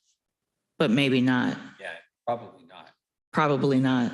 How many of them in You one? look at the scores. I mean, I went through. Holly, in 1A, how many people are below 70%? In option 1A, 1A, yeah. I'm guessing quite a few. Probably 7, actually. I have to sort my sheet a different way. Hold on one moment. No worries, I'm sorry. And I'm gonna let her sort that. I was an English major. While she's doing that, Mr. Rowe, I got a technical question for you, which is when I spread this out, look at anything else, but something jumped out at me, which is, I thought I saw Oasis Center for Women and Girls. And the reason I ask about that is because my wife is on the board of that. Do I need to refrain from this vote, do you think? Yeah, number 20 on the first page of the big spreadsheet under mental health, Oasis Center for Women and Girls obviously submitted a proposal. So I don't know whether they're going to, how they were scored. I didn't look at that, but you think it's probably, and I'm not going to ask you to give me a opinion on the code of judicial conduct. That's my responsibility. But is that something that would probably be sensible for me to refrain from the vote? No, it's a volunteer position. It is not. It's a volunteer position. Volunteer position. And it's basically a nonprofit. She doesn't have a pecuniary interest in them. That's correct. It's a nonprofit. It's a lot of work for no money. Yes. My experience. The ethics code, separate and apart from judicial code of standards, would not prohibit you from being able to vote. All right, very good. Thanks. Mr. Chair, Commissioner yes, go ahead. I have the answer to your question. Yeah. There are a total of 7 that fall below the 70%. 2 of those, and they're in the 68, 69. Right. And 2 of those are the same ones that fall below the 70 in the 3D that's almost finished on your screen. All right, excellent. So Commissioner Cummings. Yes, thank you, Justice. Okay. I've again, appreciate staff, appreciate council members' comments. But what I want us to consider as a public body, public taxing body, there was a lot of consternation in reference to the Children's Services Council. There were a lot of opinions that it's just another taxing agency where the groups that get all the money will just continue to get the money. I don't know where the numbers fall as far as what proposals are being recommended. But I think we run the risk of public outcry if we decide to look at the top 25% of applicants. And I think we need to remember that this summer funding was pretty much exploratory on our part. We wanted to get some money out. We wanted to help the children in the summer. We said that we're not grading you on innovation. We have to recognize that there are some well-oiled entities, organizations that applied. You know, they didn't need technical assistance. They know what to do. But I'm just concerned that there are other groups organizations that can serve our children that we might not purposely, but that we will be excluding. And I don't want us to right off the bat get the bad reputation of continuing to fund these top programs that we know that are already well oiled in Leon County and exclude other organizations that could do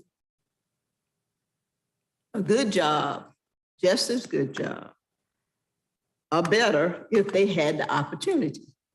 So I think if we use that percentage just for this summer program as an exclusionary measure, and that list comes out of who the service providers will be just doing this, 60-day period, 2-month period during the summer, I think we're going to open ourselves up to some strong criticism. So Commissioner Cummings, is there a motion? Well, my motion, and I think you all already know, So that my Commissioner- motion is, Oh, go ahead. I'm sorry. my motion is that the council adopt option 1A for funding for the summer. So 1A is highest points up to as close as we can get to $2 million, which is 1,996,628.70 cents. That's the motion. Is there a second? There's a motion and a second. So now it's time for public comment, I think. Do we have any comment card? We do have public comment cards, Your Honor. First public comment, Kayla Norris Barber. Thank you so much, sir, for being with us. Tell us your name. Kayla Norris Barber, 527 West Brevard Street. Actually, my comments, Commissioner Carner and Commissioner Cummings basically have said what I came up here to say. As I look at the list of folks or agencies that will be above 70%, they're all the machines. They're the people who get the money constantly. They have the staffing.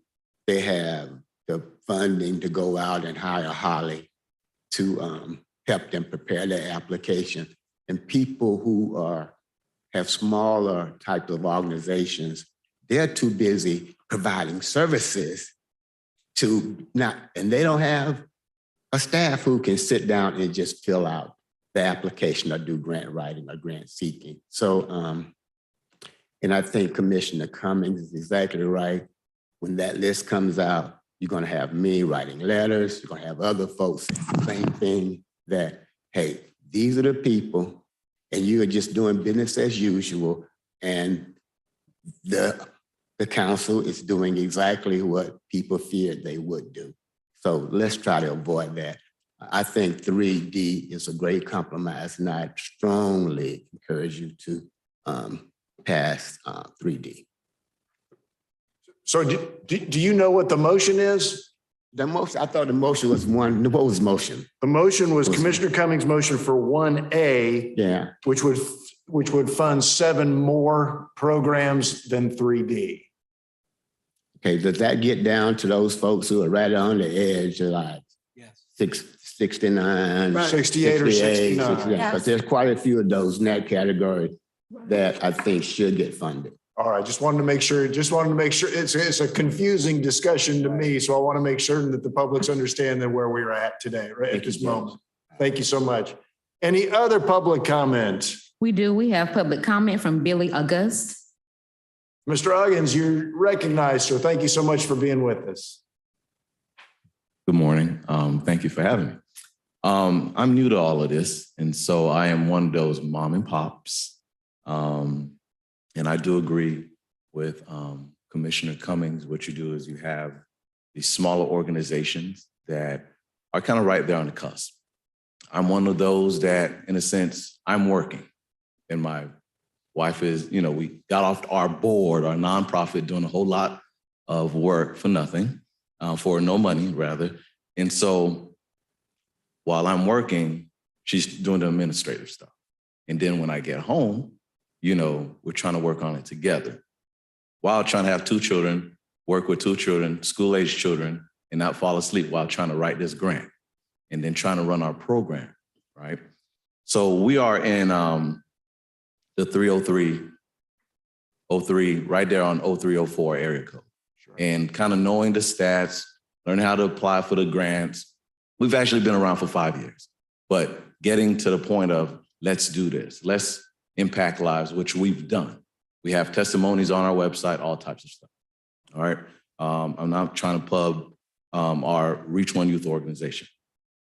My wife, while we first started, wife went on. I was like, I think you can see the scores once you said, hey, look out on the website, Miss Holly. And so we were that program that scored at 169. All right. So I'm kind of sitting there like, okay, well, guess what? If we had the money, we could expand services. We could reach more kids. We could do this because right now, a lot of it is people recognize with nonprofits. Guess what? A lot of that is out of your own pocket until you can find funding, which we learn now is very difficult. What we know now is normally the machines.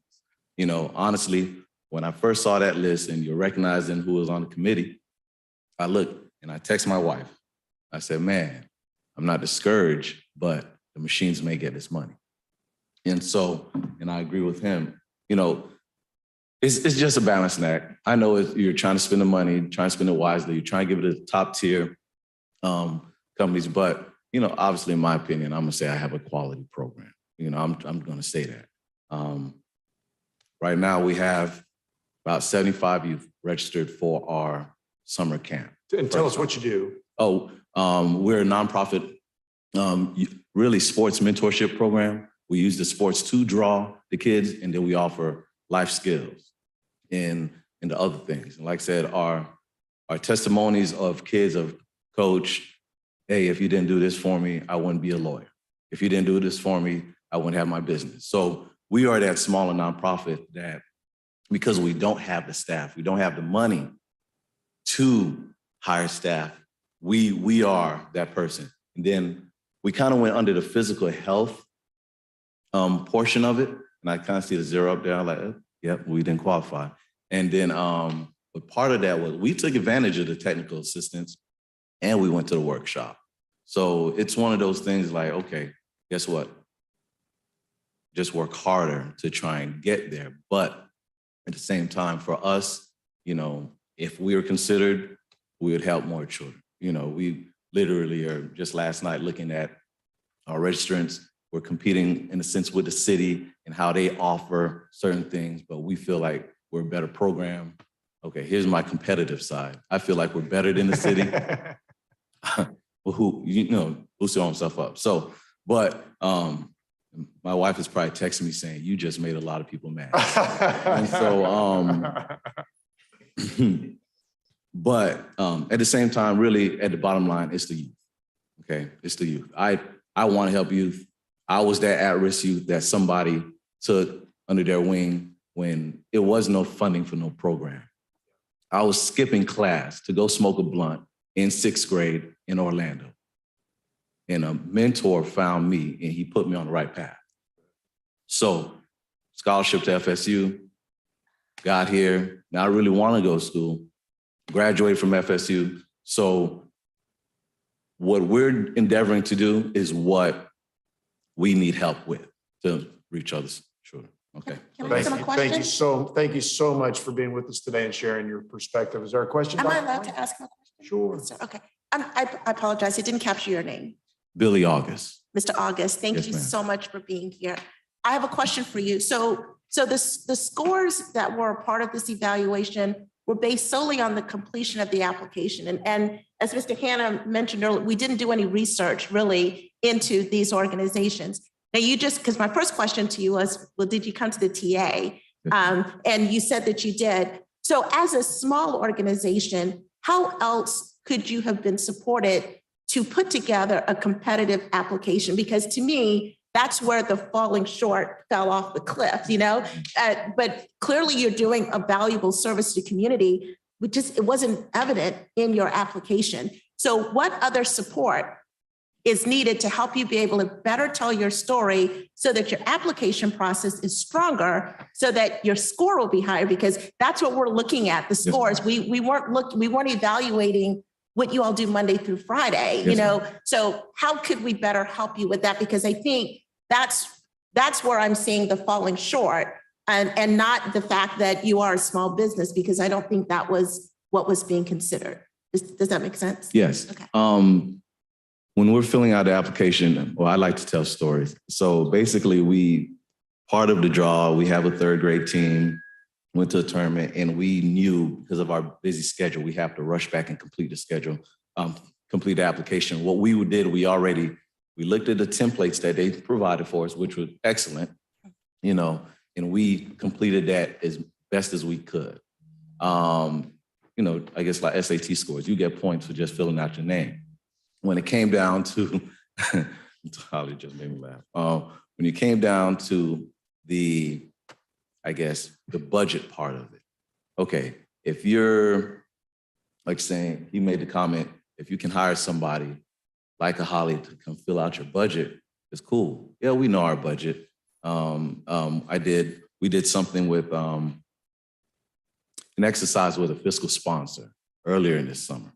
And honestly, after we looked at our budget, we're evaluated as a $1.2 million program if we put everything, and when we look at everything from paying all our staff and doing this and having mental health counselors and having all of that in there, we could have put, and again, we kind of fit that category, like maybe we should have asked for the 1.2.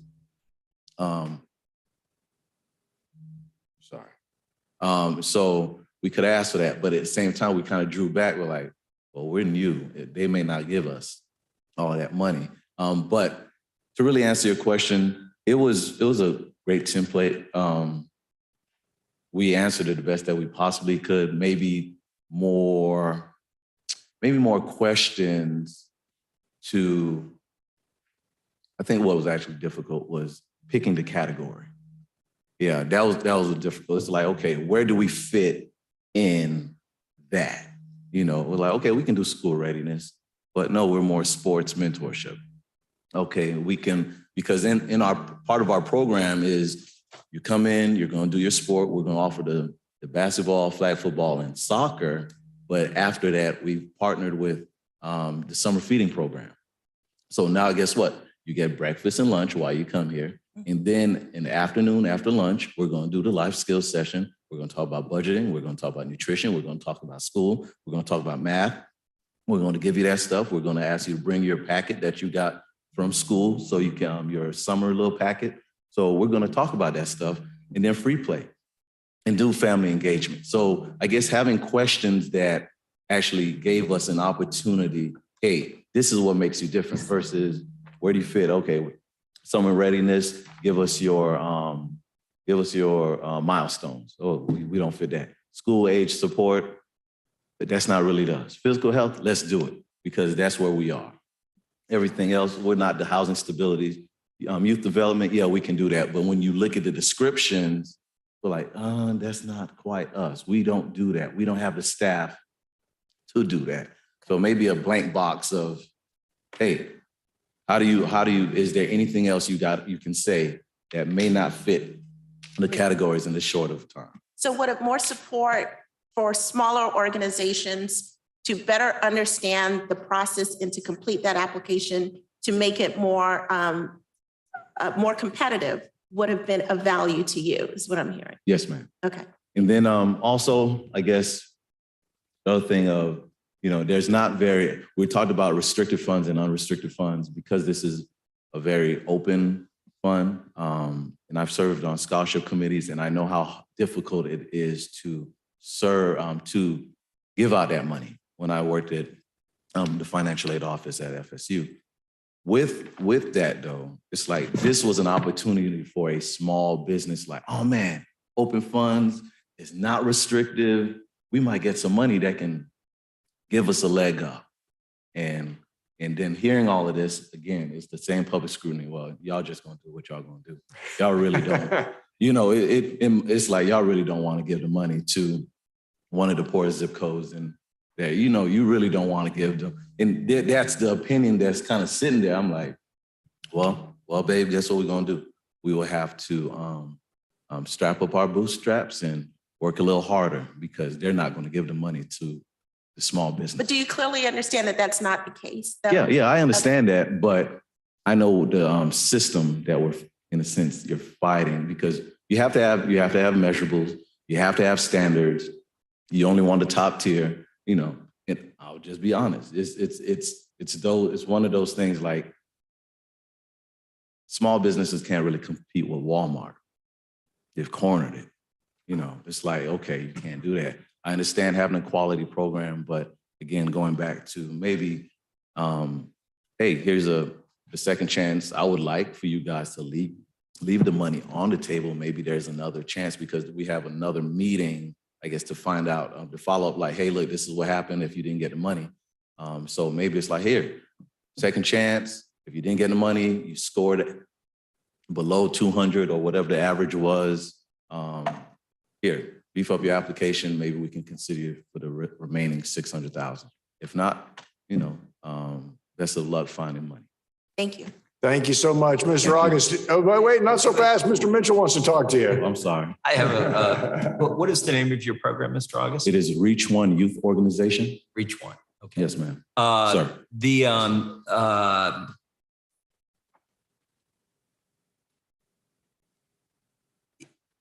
under the original motion that was made, like, I get what you're saying, that it looks like only the machine is being helped, but that is not accurate.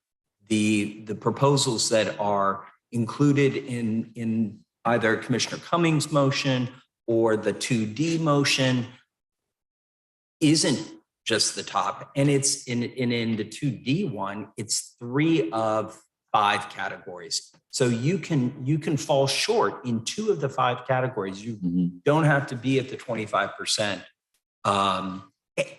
and still be in that top tier. That was why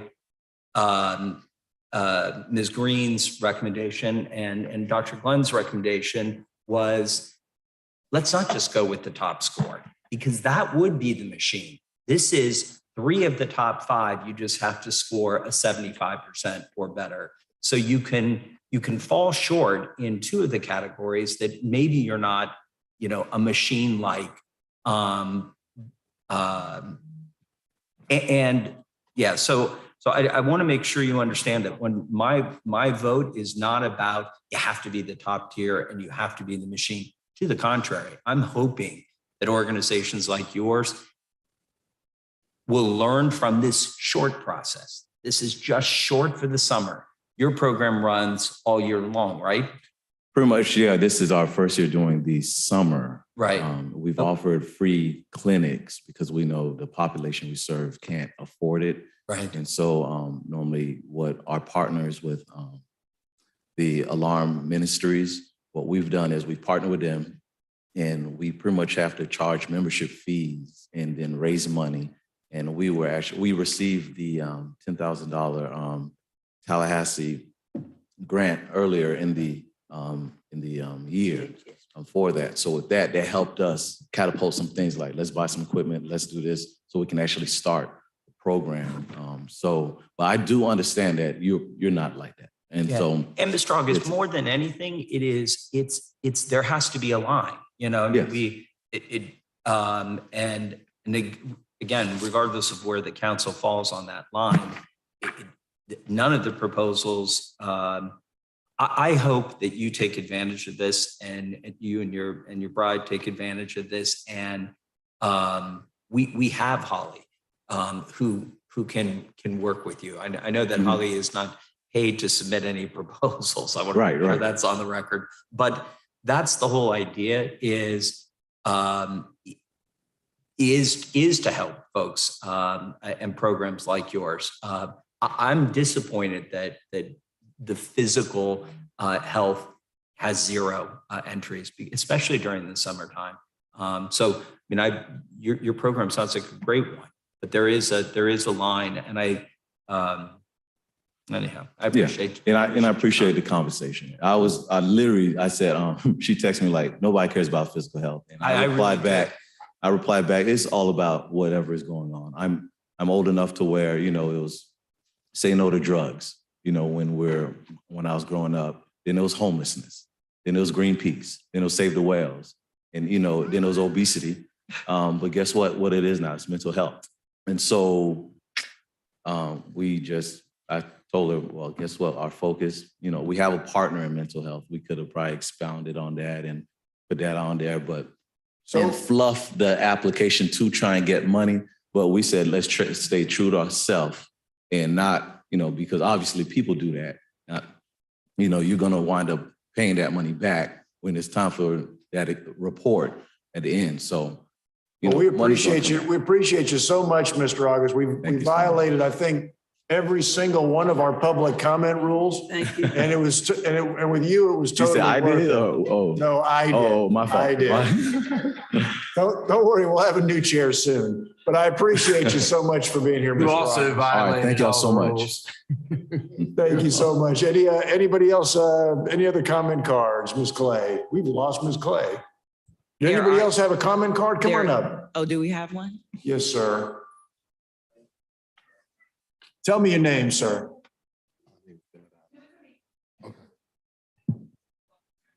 So that helps us make our minutes for the next meeting. Go ahead. Good morning. My name is Royal King. I am the Executive Director of the Omega Lamplighters Incorporated Young Men's Mentoring Program. And I just wanted to, I'm actually at work, right? I do what we do at our program. We don't have any full-time staff. We're still very small, but extremely effective and impactful. And I just wanted to say, we didn't apply in the physical education category, but that is a component of our program. We have signed up right now, 70 youth, the most we've ever signed up on faith that we'd be able to provide the services in lieu of in syncing up with this process. So I just wanted to say that we didn't apply under that category, but it is a component where we have minority males and some females this summer who will be doing creative arts. And that stepping part is similar to dance for those who are unfamiliar. And I just wanted to say, I think in this process for smaller organizations, there should be some kind of process to get them to the standards of the larger organizations. And you seem like you all are well-intentioned people. And so as we go through this process for some of the smaller organizations, let's try to figure out how we can get them to where they could be full-time and could become the other monsters. So I just wanted to stand to say that. Appreciate you. Thanks, Mr. Mitchell. Did you want? About that, on July 28th, when we are having our conversation with vendors, I kind of like the idea of even setting aside putting aside some money that helps I'm not buying into the machine, but the non-machine, right? And maybe that is what you and Mr. August have done by showing up here today is you're making us aware of what it's like to be where you're standing and providing the services that you all are providing. I would love to hear that at the July 28th meeting where providers can come forward and say, here's a little bit about our program. Here's how maybe in the future, as you're doing an ITN, you can get from us the information that you need so that you can score us better. So I hope you show up on July 28th. Evidently, it's a meeting in the evening. And thank you so much for being with us and for holding us accountable to our values. And so it seems like we're an institution. This is the first money we've ever spent. And it's a learning process for us. And so I want to encourage you and other small organizations, come and hold our feet to the fire, man. You're doing exactly the right thing today. Thank you for being with us. All right, any other comment cards? We have no other comment cards, Your Honor. No other comment cards. So Mr. O'Brien is with us. We'll note for the minutes that Mr. O'Brien has joined us. So Mr. O'Brien, here's where we are. We've been through the basic process. Staff put together various funding options based on sort of cutoff points based on scores. What we're at is option 1A. And so we're in discussion now. The motion that's been made and seconded, made by Commissioner Cummings, second by Mr. Watts, is basically get the full, as close as we can to getting the full amount of money on the street. And that is highest points up to $2 million. That's option 1A that has been proposed. 3D is what's on the screen. Because he's just arriving, it's the only one that's not in his packet. And so I just wanted him to be able to see it on the screen. Fair enough. All right, so 1A is what is proposed. One of the principles that was discussed was we don't want to go below 70 points, and there would be, I think, 6 that would be at 68 or 69 points under option 1A to get this amount of money out the door. So now we are in. Just for the record, it's percent. Instead of points, percent. Percentage. You're right. I'm sorry. I misspoke. Okay. So anyway, so we are for discussion of the motion. Dr. Glenn, you are recognized. Thank you very much. Okay, I really appreciate the comments of the individuals that spoke today. My issue with 1A is that even if we were to fund them right now, we're not helping them get better because they clearly need some assistance. What I would love to have us consider, so y'all know I'm a proponent of 3D, but the monies that we have set aside, so we have up to $2 million. 3D takes us to 1.6. I would love for us to consider the extra $400,000 that's there and us go back to the entities, the small businesses that did not hit a reasonable score and work with them, provide technical assistance to work with them to improve their proposals so that they are now at an option that they have the ability to get some additional funds for the summer. Now, I do realize that puts a lot of pressure on the staff, and I want to just go ahead and say that right now. But I think that providing that technical assistance is teaching them how to fish instead of giving them a fish right now. And I want to give them the ability to improve their ability to compete for these types of opportunities or programs. And let me ask you one question. Yes, please. And that is based on the fact that they didn't get over the 70 or 75. That's correct. They All did right. not. Right. So the smaller businesses that did not have the capability to compete with what they're considering to be the machines, give them an opportunity to recompete with additional technical assistance, because I think they needed support in completing, being able to do their budgets, write their stories, and explain what it is that they're doing. I do want to give them an opportunity to be competitive, but they clearly need support. So I said, we have monies left over. Let's work with those smaller entities to give them the opportunity. And then they are more competitive as we move forward. I need to have a point of clarification. So for option 1A, there is no money left on the table. I agree. Right. Option 1A is just the 1.9 million. So that would only leave a little bit on the table. So I want to clarify that. I am saying I prefer still going with option 3D. Got you. Okay. Which only funds 1.6 million immediately. The extra $400,000, that's a set aside for smaller businesses that did not have the capacity. I hate to stop you. Yeah. I got to go to the bathroom. Okay. Okay. Can we just take a quick 10-minute break, or I can give somebody else the chair and I can go to the bathroom. Dr. Glenn, you want to? It's your Okay, choice. we want to take a break. 10 Okay, minutes, that's 10 fine. minutes. We'll be back at 10:25.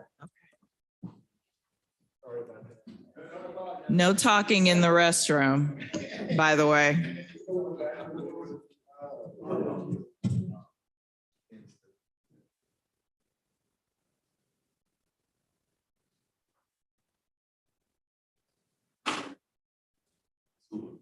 calling me when I was up there. He was calling me, texting. Mr. August, who did your website? Me and my wife.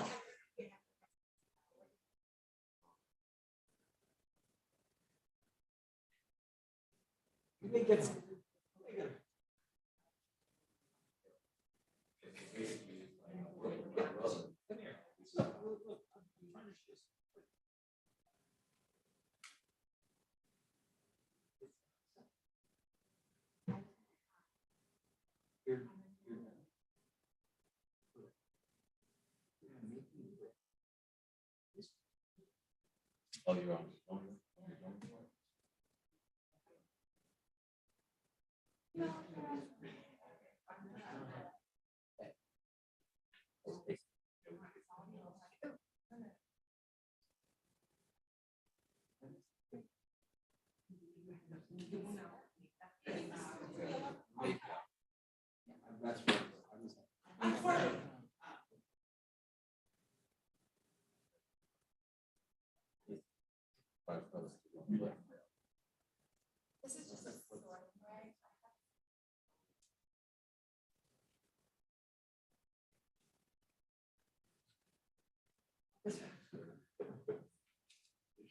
She's technically, you're the deliverer.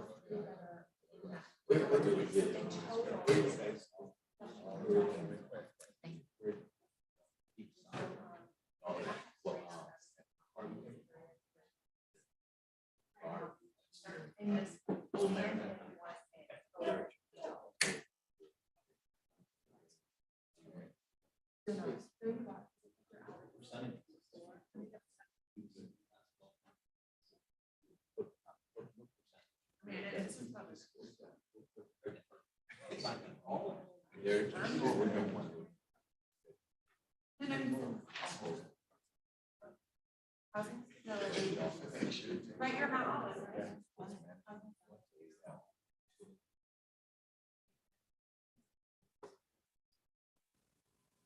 Maybe you're there.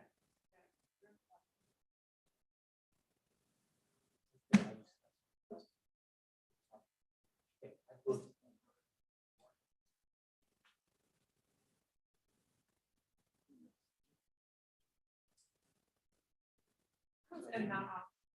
So you're in 180.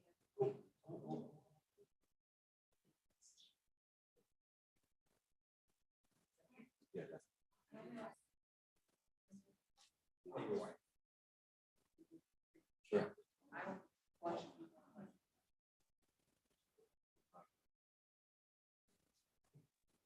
People we got.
I guess I want to shake your hand.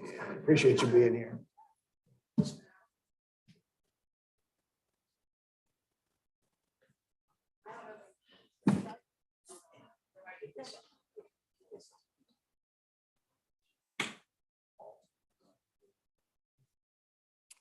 All righty, so I'm going to go ahead and call the meeting back to order. Thank you all so much for indulging me.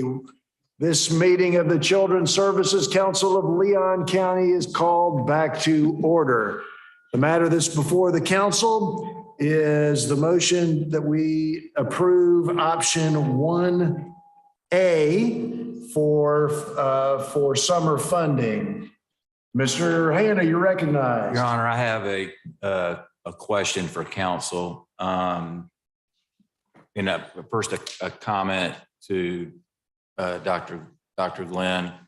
I am not in favor of putting the $3.7 million back. I mean, $370,000 back out there, and then letting the 23 organizations that are potentially not going to receive funding come back and try to get some of that $370,000. I would rather us bank it, put it back in the bank. But I have a question for council. Leon County Schools, and let me say one other thing. I'm going to be really disappointed at the rhetoric coming out of this is about the machine. I never even thought about a machine or not a machine. There's many of these organizations that we're funding. I don't know who's a machine and who's not. But let me speak to Leon County Schools. So we have a proposal to expand 21st century programs this summer. Like Principal Connor said, we have limited capacity, and this monies would go to expand capacity of our existing summer programs to have more kids participate. Does that then therefore represent a conflict for me and Principal Connor? So just for the record, it was the Leon County Schools Foundation that applied for the funding, not Leon County Schools. And we made sure that. So I just wanted to make sure that we clarify that and that we are in good legal standing and a posture where we do not have a conflict. Okay. Judge, we do have one more public comment I think we should allow. Absolutely. One more public comment. Who is it? Take your time, ma'am. Thank you so much for being with us this morning. Yes, I'm Patrice Floyd. I wasn't going to speak because I'm getting over Bell's palsy. Who wants to be? Oh, I'm sorry. One comment. I'm from Patrice Floyd from Gervais Arts Conservatory. On the comment on the form, it says Choice Impact. That's our corporate name. It took me maybe over 30 years to become nonprofit because I was too busy working and work. But now we're in 41 years and we are, thank God. So I feel the pain of these gentlemen. But why they say machine, Mr. Hannah, and many of you is because so many are working the work that they're too busy. They feel like they're too busy to actually go to the workshops, et cetera, et cetera. But I looked at some of those names on the list and those organizations who have programs all day, who had low scores, are the programs that some of our kids came through. They were well-oiled then, and they still are. And they need to be funded in the larger, the 1999, because the kids not having places to go is why we're having so much violence. In every possible door of people like Miracle Temple, that's just an example. Those people are servicing, maybe they're servicing 50 kids, but that's 50 kids who will know more about school when they go back in the fall. There'll be 50 kids that are not on the street. There'll be 50 kids who will know more about who they are. And it's so important. And so the why it appears to be a machine is that many times that grandmother or that mom and pop may not have time or even know about your procedure, but had a daughter, honey, could you put this in for me so we can get some extra? We need those organizations just as much as we need the large organization. You have no idea. And I would be, you have the half and the have-nots. So I would be one of the haves. But the have-nots, those ones that are on it, you need them. Or else the guns will be inside of our schools. We've got to deal with the gap. And it's not on our doorstep yet. And people are of the misunderstanding that school readiness has to do with what parents just don't care. Someone told me that recently. But if nobody's home to help the child, then we need these programs. And we've got to get with the program before we'll have more things going on in our backyard. And so we got to understand the bigger picture. Thank God I have both lives, the poor life and the more fluent life. So I know what's going on both sides and what's going on in the middle. And this funding is just in time before things get worse. But we have opportunity to kind of deal with just this summer. Because this summer is crucial because we deal with so many mental health issues. And I have not, in my 41 years of teaching, I've never seen what I've seen. Arts, sports, if you can find somebody that can write this brother a check in your circle to do what they're doing, I cannot tell you how crucial it is. So don't listen with your intellect. And you got to work the streets so you can really know what's going on. It goes on from Lincoln to Rickards, the problems that we're having. But I think the problem is that the upper middle class stuff doesn't get reported. But I teach all spectrums, and just as many problems go on both sides, and as much money as you guys can flow through into mom and pops and have the workshops and fill out the paperwork for them. Tell me your vision. Let me help you write it down. We're going to get somewhere. But until we start thinking like that, we're going to be behind the 8 ball. Does that make any sense? Yes, ma'am. Thank you so much. Thank you so much for bringing your perspective to us. Appreciate you. Any other public comment? Any other public comment? All right, so we're back to, we are back. Thank you so much. We're back to member discussion. Mr. Mitchell. Thank you, Judge, and to my fellow council members, I appreciate each of your comments, and the people who spoke here today, I appreciate yours. And ma'am, to your point of we as individuals finding organizations that are making a difference in the lives of kids and supporting them as individuals, I think it's incredibly important. So anytime there are resources out there, I think as individuals, we have an obligation, if we have them, to share them. This process that was set up for expedited funding for a very short period of time, this isn't for the rest of the time that the Children's Services Council will be in existence, was sort of set up for programs that already existed. That was one of the requirements. There always has to be a line that you draw, and there's going to be probably some worthwhile programs that aren't going to get funded under Commissioner Cummings' motion or under what seems like the alternative motion that I support, and that's the 3D. Is that the one that was up there at one point?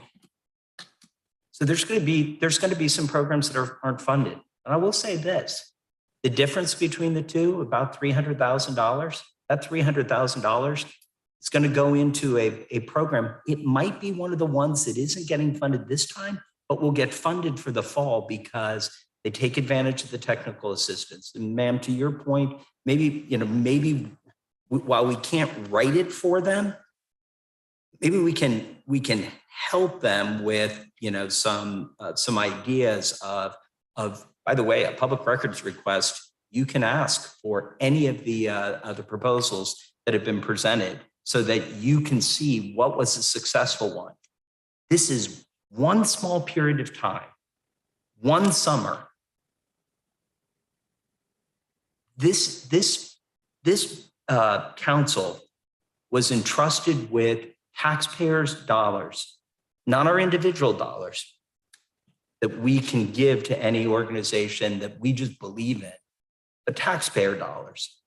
And I really believe that with Dr. Glenn's proposal that 3 of the 5 primary categories, you don't have to score 75% on all of them, 3 of the 5, which means you can have a weakness in 2 of those categories, but 3 of the 5, 75% or better, I think is so fair.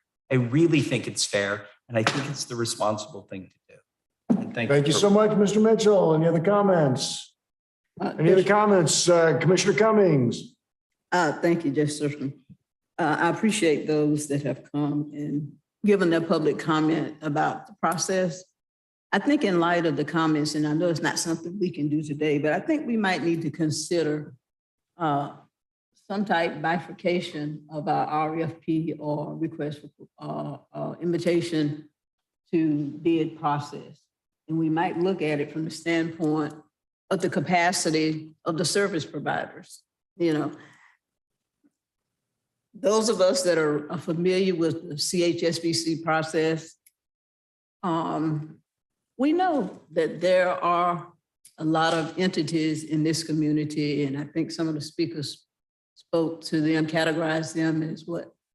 Well-oiled organization. I mean, and that's just reality. It is. It's almost impossible for our organizations, nonprofits that are situated in the community where the children go after school, on Saturdays, what have you, mom and pop organizations, they're nonprofits. They cannot compete with the big entities, and we know who they are. I know who they are. They're listed here, and they have the top scores. And those are the lists that are going to come out as being funded. And the taxpayers, the naysayers can say, rightfully so, we told you so. We said that this is what was going to happen with the Children's Services Council funding, and guess what? That's what's happening. What I want to do is give those organizations that provide services for our children, we know they care about our children, I want to give them the opportunity to compete and provide services as well. And so I think long range, if we think about, well, for the fall, and I think we need to start thinking about it now if it's something the council agree upon, having 2 categories or maybe 3, depending on the organizations. Otherwise, we're gonna always stigmatize these groups that have 50 points and 60 points, and we'll say, well, they need technical assistance and what have you, and they might not need that. They provide great services to our children. They keep them out of trouble. They provide mental health services, and all types of intervention to this segment of the population. And where they're situated, there might not be a well-oiled entity going into that particular community, but I think it takes all of us. You know, the old slogan, it takes a village. Well, I think those small entities, as well as the big ones, the top 25% that have the highest points, it takes all of the entities to take care of our children, embrace our children. And so that's why I made the motion for option 1A, which, is 37 service providers, but we pull in those service providers that might not be well-oiled, but they do a great service for our children. So I just don't want us to be the bureaucracy sitting up here looking at the numbers saying 75% gets funded, the lower 25% needs technical assistance when they're providing great services to our children. So I hope that the council members agree with me. This is just an exploratory program for this summer. And we'll be able to evaluate the services that are provided for our children this summer. And I think we can be a lot more technical for the fall, for our program that will go on for a whole, 9 to 12 months. But I think right now we need to be flexible. And that's what I'm trying to do. And I believe if we fund 37 programs, more of our children will be serviced this summer. Thank you so much, Thank you, Your Commissioner Cummings. Dr. Glenn, you're recognized. Yes, ma'am. Okay. Yes, sir. Thank you. So Ms. Cummings, I hear you loud and clear, and I am not opposed to option 1A. I'm going to be honest with you.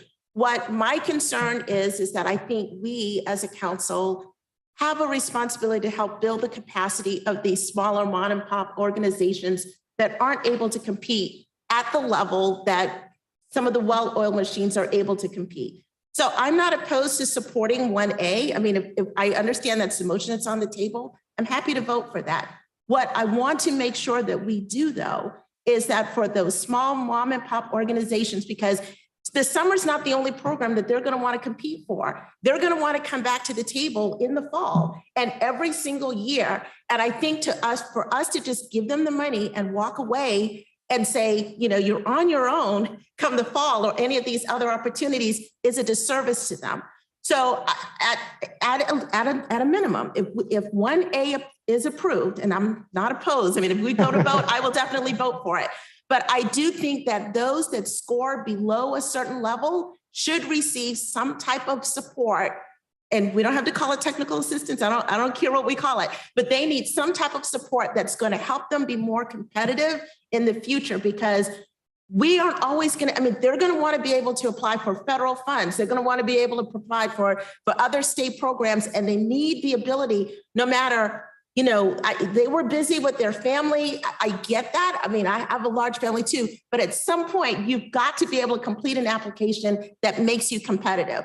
So, you know, we have dollars set aside. I don't know if, you know, I was proposing we use the money that was left over from, you know, option 3C. But if we go for option 1A, which I'm fine with, we still have to provide some type of support for organizations that do not make the average score, that are below the average score. We'll give them the funds, but say, if you're going to be competitive in the future, here are the things that you have to do to be able to improve your application process. And I think that should be a requirement if we go with option 1A.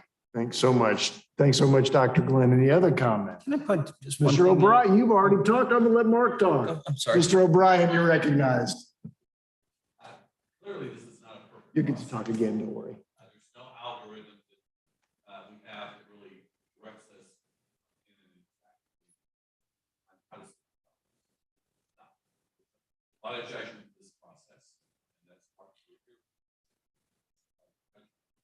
I think we talk a lot about the organizations, but at the end of the day, we're really talking about what concept for kids.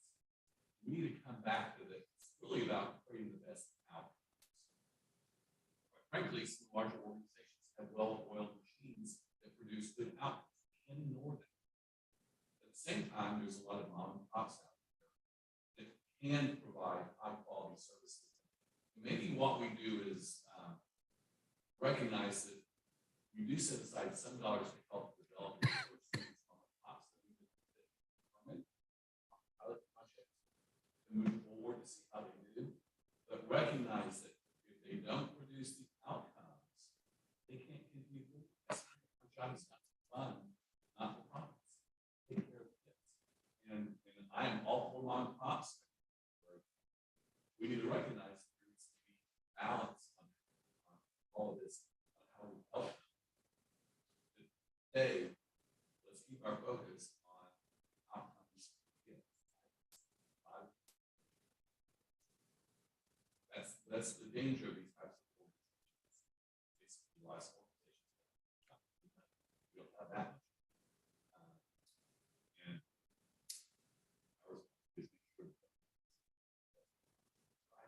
just a center, but maybe we do have some sort of approach. See how they do, but recognize that they don't do well. That relationship stops. It's really not. Thank you so much, Mr. O'Brien. Mr. Mitchell, you're recognized. Thank you. I do want to point out, as we're talking about machine versus mom and pops, the list of 30 that makes up the 3D includes mom and pops. There are very few machines. Yes, they are at the top. And to Mr. O'Brien's point, they're at the top for a reason. You know, these are not people who don't produce good results or they wouldn't be at the top. So they're a small percentage of that 30 that we're talking about. And if we're going to use the argument of let's just fund more programs, and let's fund all 53. Why stop? We are part of a process. And again, I go back to Dr. Glenn's point, and that is, you don't have to be perfect in all 5. You just have to be a 75% or better at 3 of the 5. And I'm not sure we're doing anybody a bit of service by granting them money when they're not ready for it right now. I just don't believe they're ready for it. And it doesn't have anything to do with being a machine or a mom and pop, because the vast majority of the providers in the 30 would be considered by anyone's calculation a mom and pop. Thank you, Mr. Mitchell. Any other comments? Any other discussion? One last point I'd like to Mr. make. Cummings. Thank you, Your Honor. I just think it's wrong. I think we're totally wrong to stigmatize small organizations, mom and pop organizations, and assume that they cannot provide quality services for our children. Just because we have a list of entities that applied, and we have groups that scored below 60 in the 50s and 40s, I think it's wrong to stigmatize those organizations and say that they cannot provide quality services for our children. I just think it's wrong. Thank you so much, Thank you, Your Honor. Mr. Cummings. Anything else from anybody else? Anything else from anybody else? So I did want to say a couple of things about it.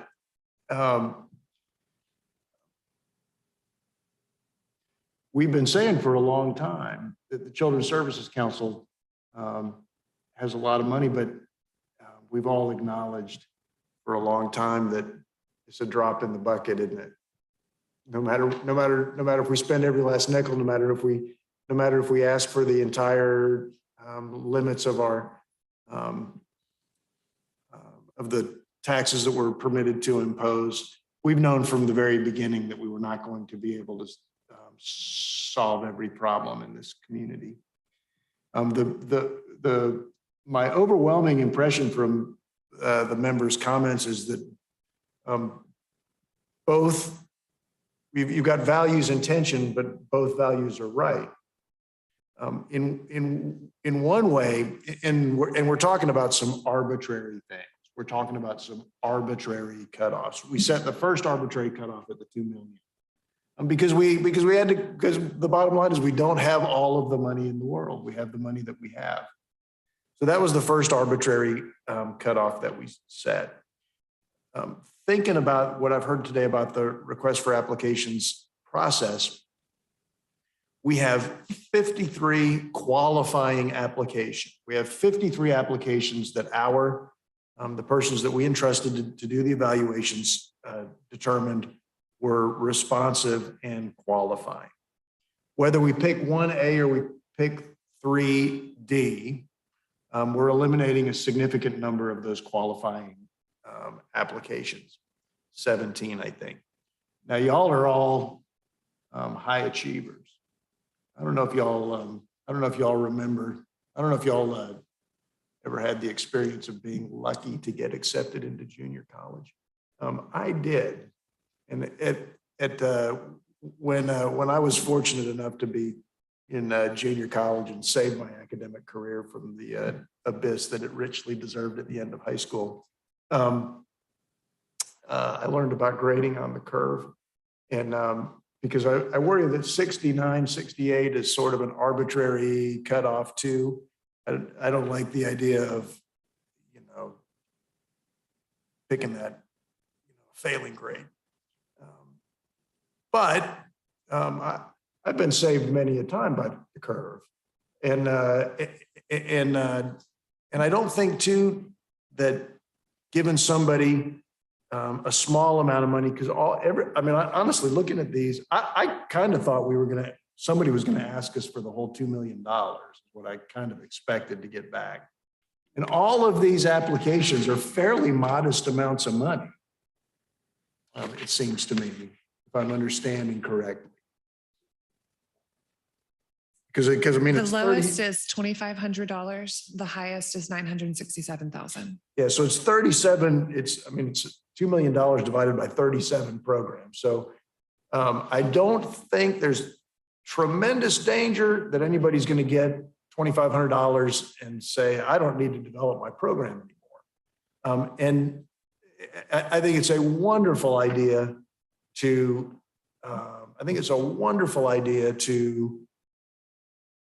task staff with developing a specific capacity developing initiative so that we can make certain that we're not, because we got to do both of it. And we got to hold the providers accountable because Mr. O'Brien is absolutely correct. Our job is not to satisfy providers. Our job is to serve children. And we're faced with the limited resources that we have and the limited capacity of the providers that we had. And let's also remember, in addition to the monumental effort that our staff did to get us to this position, how much time did these providers have to put their applications together? How much? 21 days. 21 days. 21 days for a small provider. So there are values in tension and just because their intention doesn't mean that either one of the values is wrong. So wherever this vote turns out, I am so proud to have been a member of this organization and for people who are so committed to the values of the Children's Services Council. So with that, any other comments? Any other comments from anybody else? Shall we take a vote? Which direction should we vote in? Let's go left to right. Ms. Clay, would you call the roll? And remember, we're on 1A, so yes or no on 1A. Mr. Hannah. Remember to speak in your mic when I call your name. Mr. Hannah, No. Dr. Glenn, Okay, I gotta talk. I just gotta talk. I will support 1A with the caveat that it is mandatory that we provide support for the organizations that scored below the average score because they cannot come to the table and expect a passing grade come the fall. Okay. So, Okay, I do need to interrupt. okay, please. Because we're trying to have a way that we order. So so he just called for the vote. We need to go ahead and vote. If it fails, you can do something different. If it passes, you can do something different. But we got to go ahead and get through the vote to keep with the rule of order. The way the motion is right now with no changes, I cannot support 1A. Commissioner Cummings, Yes. Ms. Strostrom, Yes.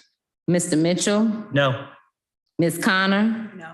Mr. Watson, Yes. Mr. O'Brien.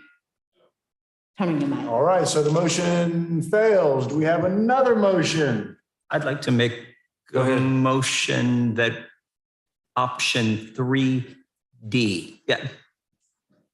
Second. Merrill is now, yes. 3D is moved. So 30 programs, top 25% of 3 out of 5 primary categories is the motion. Is there a second? Second. Moved and seconded. Any discussion? 3D. We pretty thoroughly I'm discussed. sorry, I gotta say it again. So I love 3D. Y'all know that I It's am a yours. proponent. Yeah, I love 3D. I am very much in support of 3D. I want to make sure though that our options, okay, I know. I'm You gonna can bring that back add, after you can the do a friendly amendment. Okay, I want to do a friendly amendment. I want to support 3D, but my amendment includes that we provide capacity building support for the smaller organizations that do not have the ability to fairly compete at the approved level of performance so that they are capable to support or to be competitive come the fall, because I really want to. Can I? Would it be need to do a acceptable, point of clarification. rather than amending the motion, that we task staff to come back with a proposal? And that's what I was going to That's say. fine. We are tasked with that anyway. And in the next steps, I think I'll explain a little bit about that. If you're not talking about using the difference between what's funded in 3D and the 2 million that you approved, what you are wanting, we are tasked with doing anyway. I want a robust capacity support building program. I just want to make that clear. Okay. All right, so it's moved and seconded. Any other discussion of 3D, 3 Delta? Are we ready for a vote? All right, so I'll call the question. Mr. Hannah, 3D. Yes. Dr. Glenn. Yes. Oh, I'm sorry. You're not a potted plant. That would be Jacinta. Commissioner Cummings, No. Judge Shostrom, Yes. Mr. Mitchell, Yes. Ms. Connor, Yes. Mr. Watson, Mr. O'Brien. Yes. All right, and so does the motion The carry? motion carries. All right, very well. Thank you all so much for the robust discussion. I appreciate y'all so much. So Judge Shostrom, as we Yeah. close out, I do need to provide next steps to the council, if you'll allow me to do that, and I'll make it quick. You're right. So first, got to thank everyone, including the council members, for getting us through this. We will be notifying all applicants who will be funded in option 3D that they've been selected by 5 p.m. today. We will distribute the contracts to them by 2 p.m., hopefully tomorrow. They'll register in bill.com, which is our vendor system. And if everything goes well, they should receive their funds within 2 to 3 days via ACH. Now, for applicants who were not selected in 3D, we will be hosting, and they've already been, and all applicants were notified, that we will be hosting a debriefing session on June 10th via web to talk about some of the deficiencies that we saw in applications. They also have an opportunity within the next 30 days after that to get one-on-one with us to go through their application and discuss where we saw some problems. And then we'll pass out instructions on how to register and all of that. The last thing is, because Dr. Glenn, we absolutely hear you.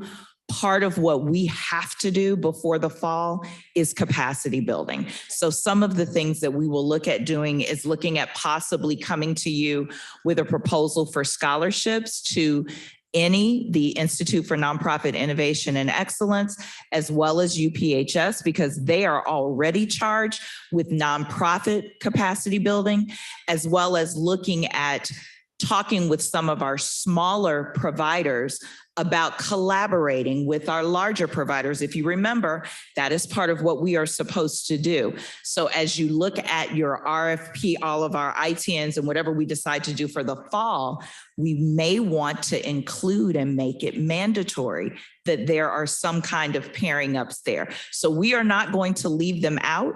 I want you and everybody out there in the live stream to hear us that we are not going to leave them out, but we are crawling, just about ready to walk. And we've got to do that before we can run and really make this thing move. So I just want to thank everybody. And I'm smiling because it really has been a good process, I think, that we did. We're gonna have money. We're getting money on the street before the end of my tenure. Mr. Mitchell. Yeah, Judge, CK, it might be helpful between now and June 7th. Is that when the unsuccessful, or June 10th? 10th. Mm-hmm. If you could take the successful bids, put them in an electronic format that any of the non-successful bidders and successful bidders could do a public records request so that it isn't a cost to them. And we can send it to them free of charge. They can look at what an example of a winning proposal is, and that will help them. I mean, that's as much framing. Absolutely. Look, it's like, I look over at Judge Lindstrom, I'm like, I don't know what he's writing, but it must be smart. I'll copy it. It's, you know, it's something very similar. You can learn from success. And I'm looking forward to the 23 that didn't make the funding, reapplying and succeeding.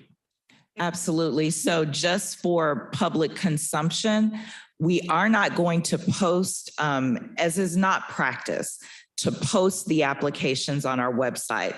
And I'll tell you, in my mind, having been in public service for 30 years, you are opening them up for criticism by doing that. So to your point, anyone in the atmosphere can do a PRR. The applications are on a zip drive. We'll upload it and they can get it. So I want to say that because we've gotten a couple of texts and emails that have come in asking why we're not going to put them on the website, because I don't think it's fair for the ones who didn't win for you to just have an open season to their apps, but you can request it and you can get it via public record for no cost because it would be a zip file. So we absolutely will do that. Excellent. Thank you so much. If there's nothing else on item 7 of the agenda, we're on to item 8, next meeting dates. Next meeting. Your Honor, can I add one? Not so fast. No, Mr. one Hanna. final comment. I'm going to be really disappointed if the message coming out of this, because I'm really proud of the work we did. And we spent 2 hours talking about a plan we thought was fair, but I'm going to be really disappointed if the rhetoric coming out of this is just another bureaucracy. The machine's got all the money, because it's simply not true. Now, if we would have gone to, and Holly, if you could go to the one that's $500,000, the option that's $400 and something thousand. Right. Okay, now, maybe you could make a case if we did that option, we only spent 500 grand, the machines got paid, that's the end of it. Great. With our compromise, that is not the case, and I'm going to be disappointed if I read an article where people are commenting that this is just another bureaucracy. They're just greasing the people that always get the money, because there's basically there's a difference of 7 organizations between the 37 that was proposed originally and the 30 that we settled on. There's a difference of maybe $270,000 or $370,000 difference. So I just want to say that. I just wanted to say that for the record. Thank you. Thank you so much, Mr. Hanna. Commissioner Cummings. Thank you, Your Honor. I just want to raise it again, and I'm not sure if the council is inclined to do so.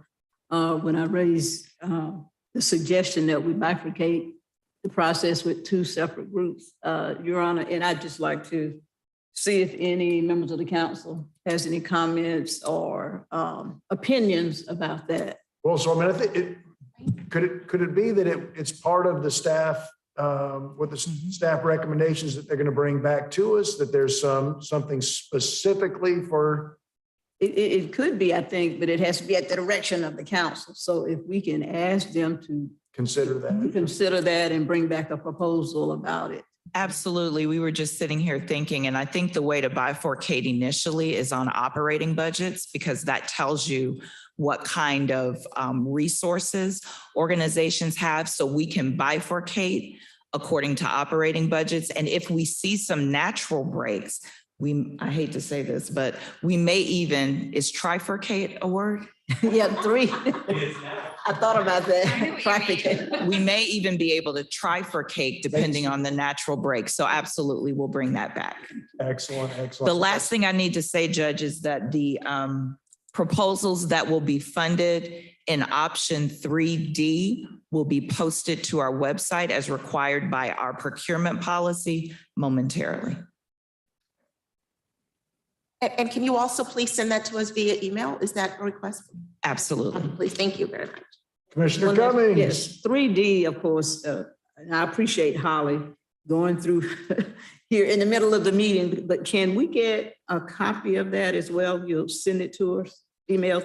Okay, thank you. So we'll email it, and as is our practice after the meeting, all of the handouts, which this now becomes a part of that, will be posted to the web as well. Excellent. Any other comments on our item 7? Seeing no takers, next meeting dates, Program Services Committee meets Tuesday, that's Dr. Glenn's committee, meets Tuesday, May 31st, 5 p.m. at the Southern Group at Paul's offices. Enterprise Software Solutions Work Group, Thursday, June 2nd, 1 p.m. via Zoom, that's Terrence's group. Finance and Budget Committee, Thursday, June 2nd, 3:30 p.m. Paul chairs that, that's the Southern Group. Nominating Committee, Thursday, June 9 at 2 p.m. at the Leon County Commission chambers.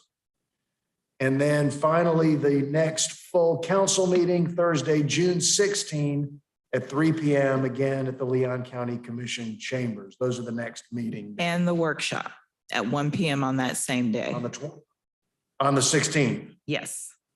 A workshop, 1 p.m. on the 16th to hear from providers. Is that what that is? No, that's where you all can discuss openly the final needs assessment. So it's the Final- workshop on the final needs At assessment. 1 p.m. So we'll add that.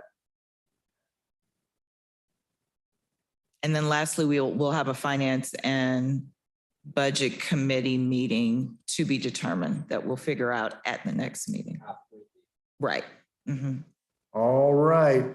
And then the next meeting agenda, so I'm sure we'll have some trim on the next meeting agenda. Yes, so the first trim discussion by the council will be on June 16th for the 22-23 year. And then we'll have the final needs assessment presentation will be at that meeting as well. All right. And we'll be electing the new We officer. will also be electing a new chair and possibly a new vice chair. Excellent. And when will we be nominating? We already nominated the chair. No. So at the nominating committee will put forth the candidate for chair and vice chair. That will be brought to the meeting on the 16th and the election will happen that day. All right. Can't get anything past me. All right. So At excellent. junior college. Well, I did a first of junior all, college too, Your Honor. It's okay. I'm still mad when they changed the name to community college. My opinion. Anyway. Even devastated. Next meeting, anything else that needs to be on the next meeting agenda? No, nothing else. I do want to bring to your attention that you have a handout on the Hope portal. Remember, we were supposed to have a presentation and as things just kind of got flowing, we didn't. But the handout is there. If the council would like to bring that presentation back, we can do that. I don't suggest that during the next meeting, though. I think we'll have a robust discussion on the needs assessment report, but we can do that. And then we also had to cancel the DCF reorganization, but we can do that at any point. I think before the fall would be good, though. All right, very good. All right, any other member comments? We've done a lot. Your Honor, if I could briefly, first, I'd like to thank Commissioner Cummings for insisting that we get money out on the streets. And we're going to get over $1.6 million into programs for our children. I'm just very appreciative of you being so adamant and for Member Mitchell for following her lead and also supporting this initiative. So I'm really excited. I know these organizations will be also. In addition, Leon County Schools is part of our funding from the federal government, the ESSER 3, the ARP money. We have about $12.5 million for summer programs or beyond the bell activities. We're going to have a 4-week program. Principal Connor just thought she was going to Jamaica this summer, but she's not. So she will be running old school summer school. But we have 4,000 students that we've invited to attend summer school to try to make up for that academic loss stemming from the pandemic. We'll be providing transportation and food service, meals, and to those children over the course of 4 weeks. So we're excited about that program. Our struggle getting teachers they're already tired to come back in the summer, but we're gonna make good things happen for those 4,000 kids. Just curious, how many children are you talking about this summer in that program? 4,000. Wow, that's impressive. Yeah, and that's K-12. So we have credit retrieval programs, some kids that, because this senior class was really devastated by COVID. They went home at the end of their sophomore year. Their junior year was a train wreck. So we're trying to see them to the finish line. Some of them are not going to may not make it tonight at the graduation ceremonies, but we can get them there by the end of June.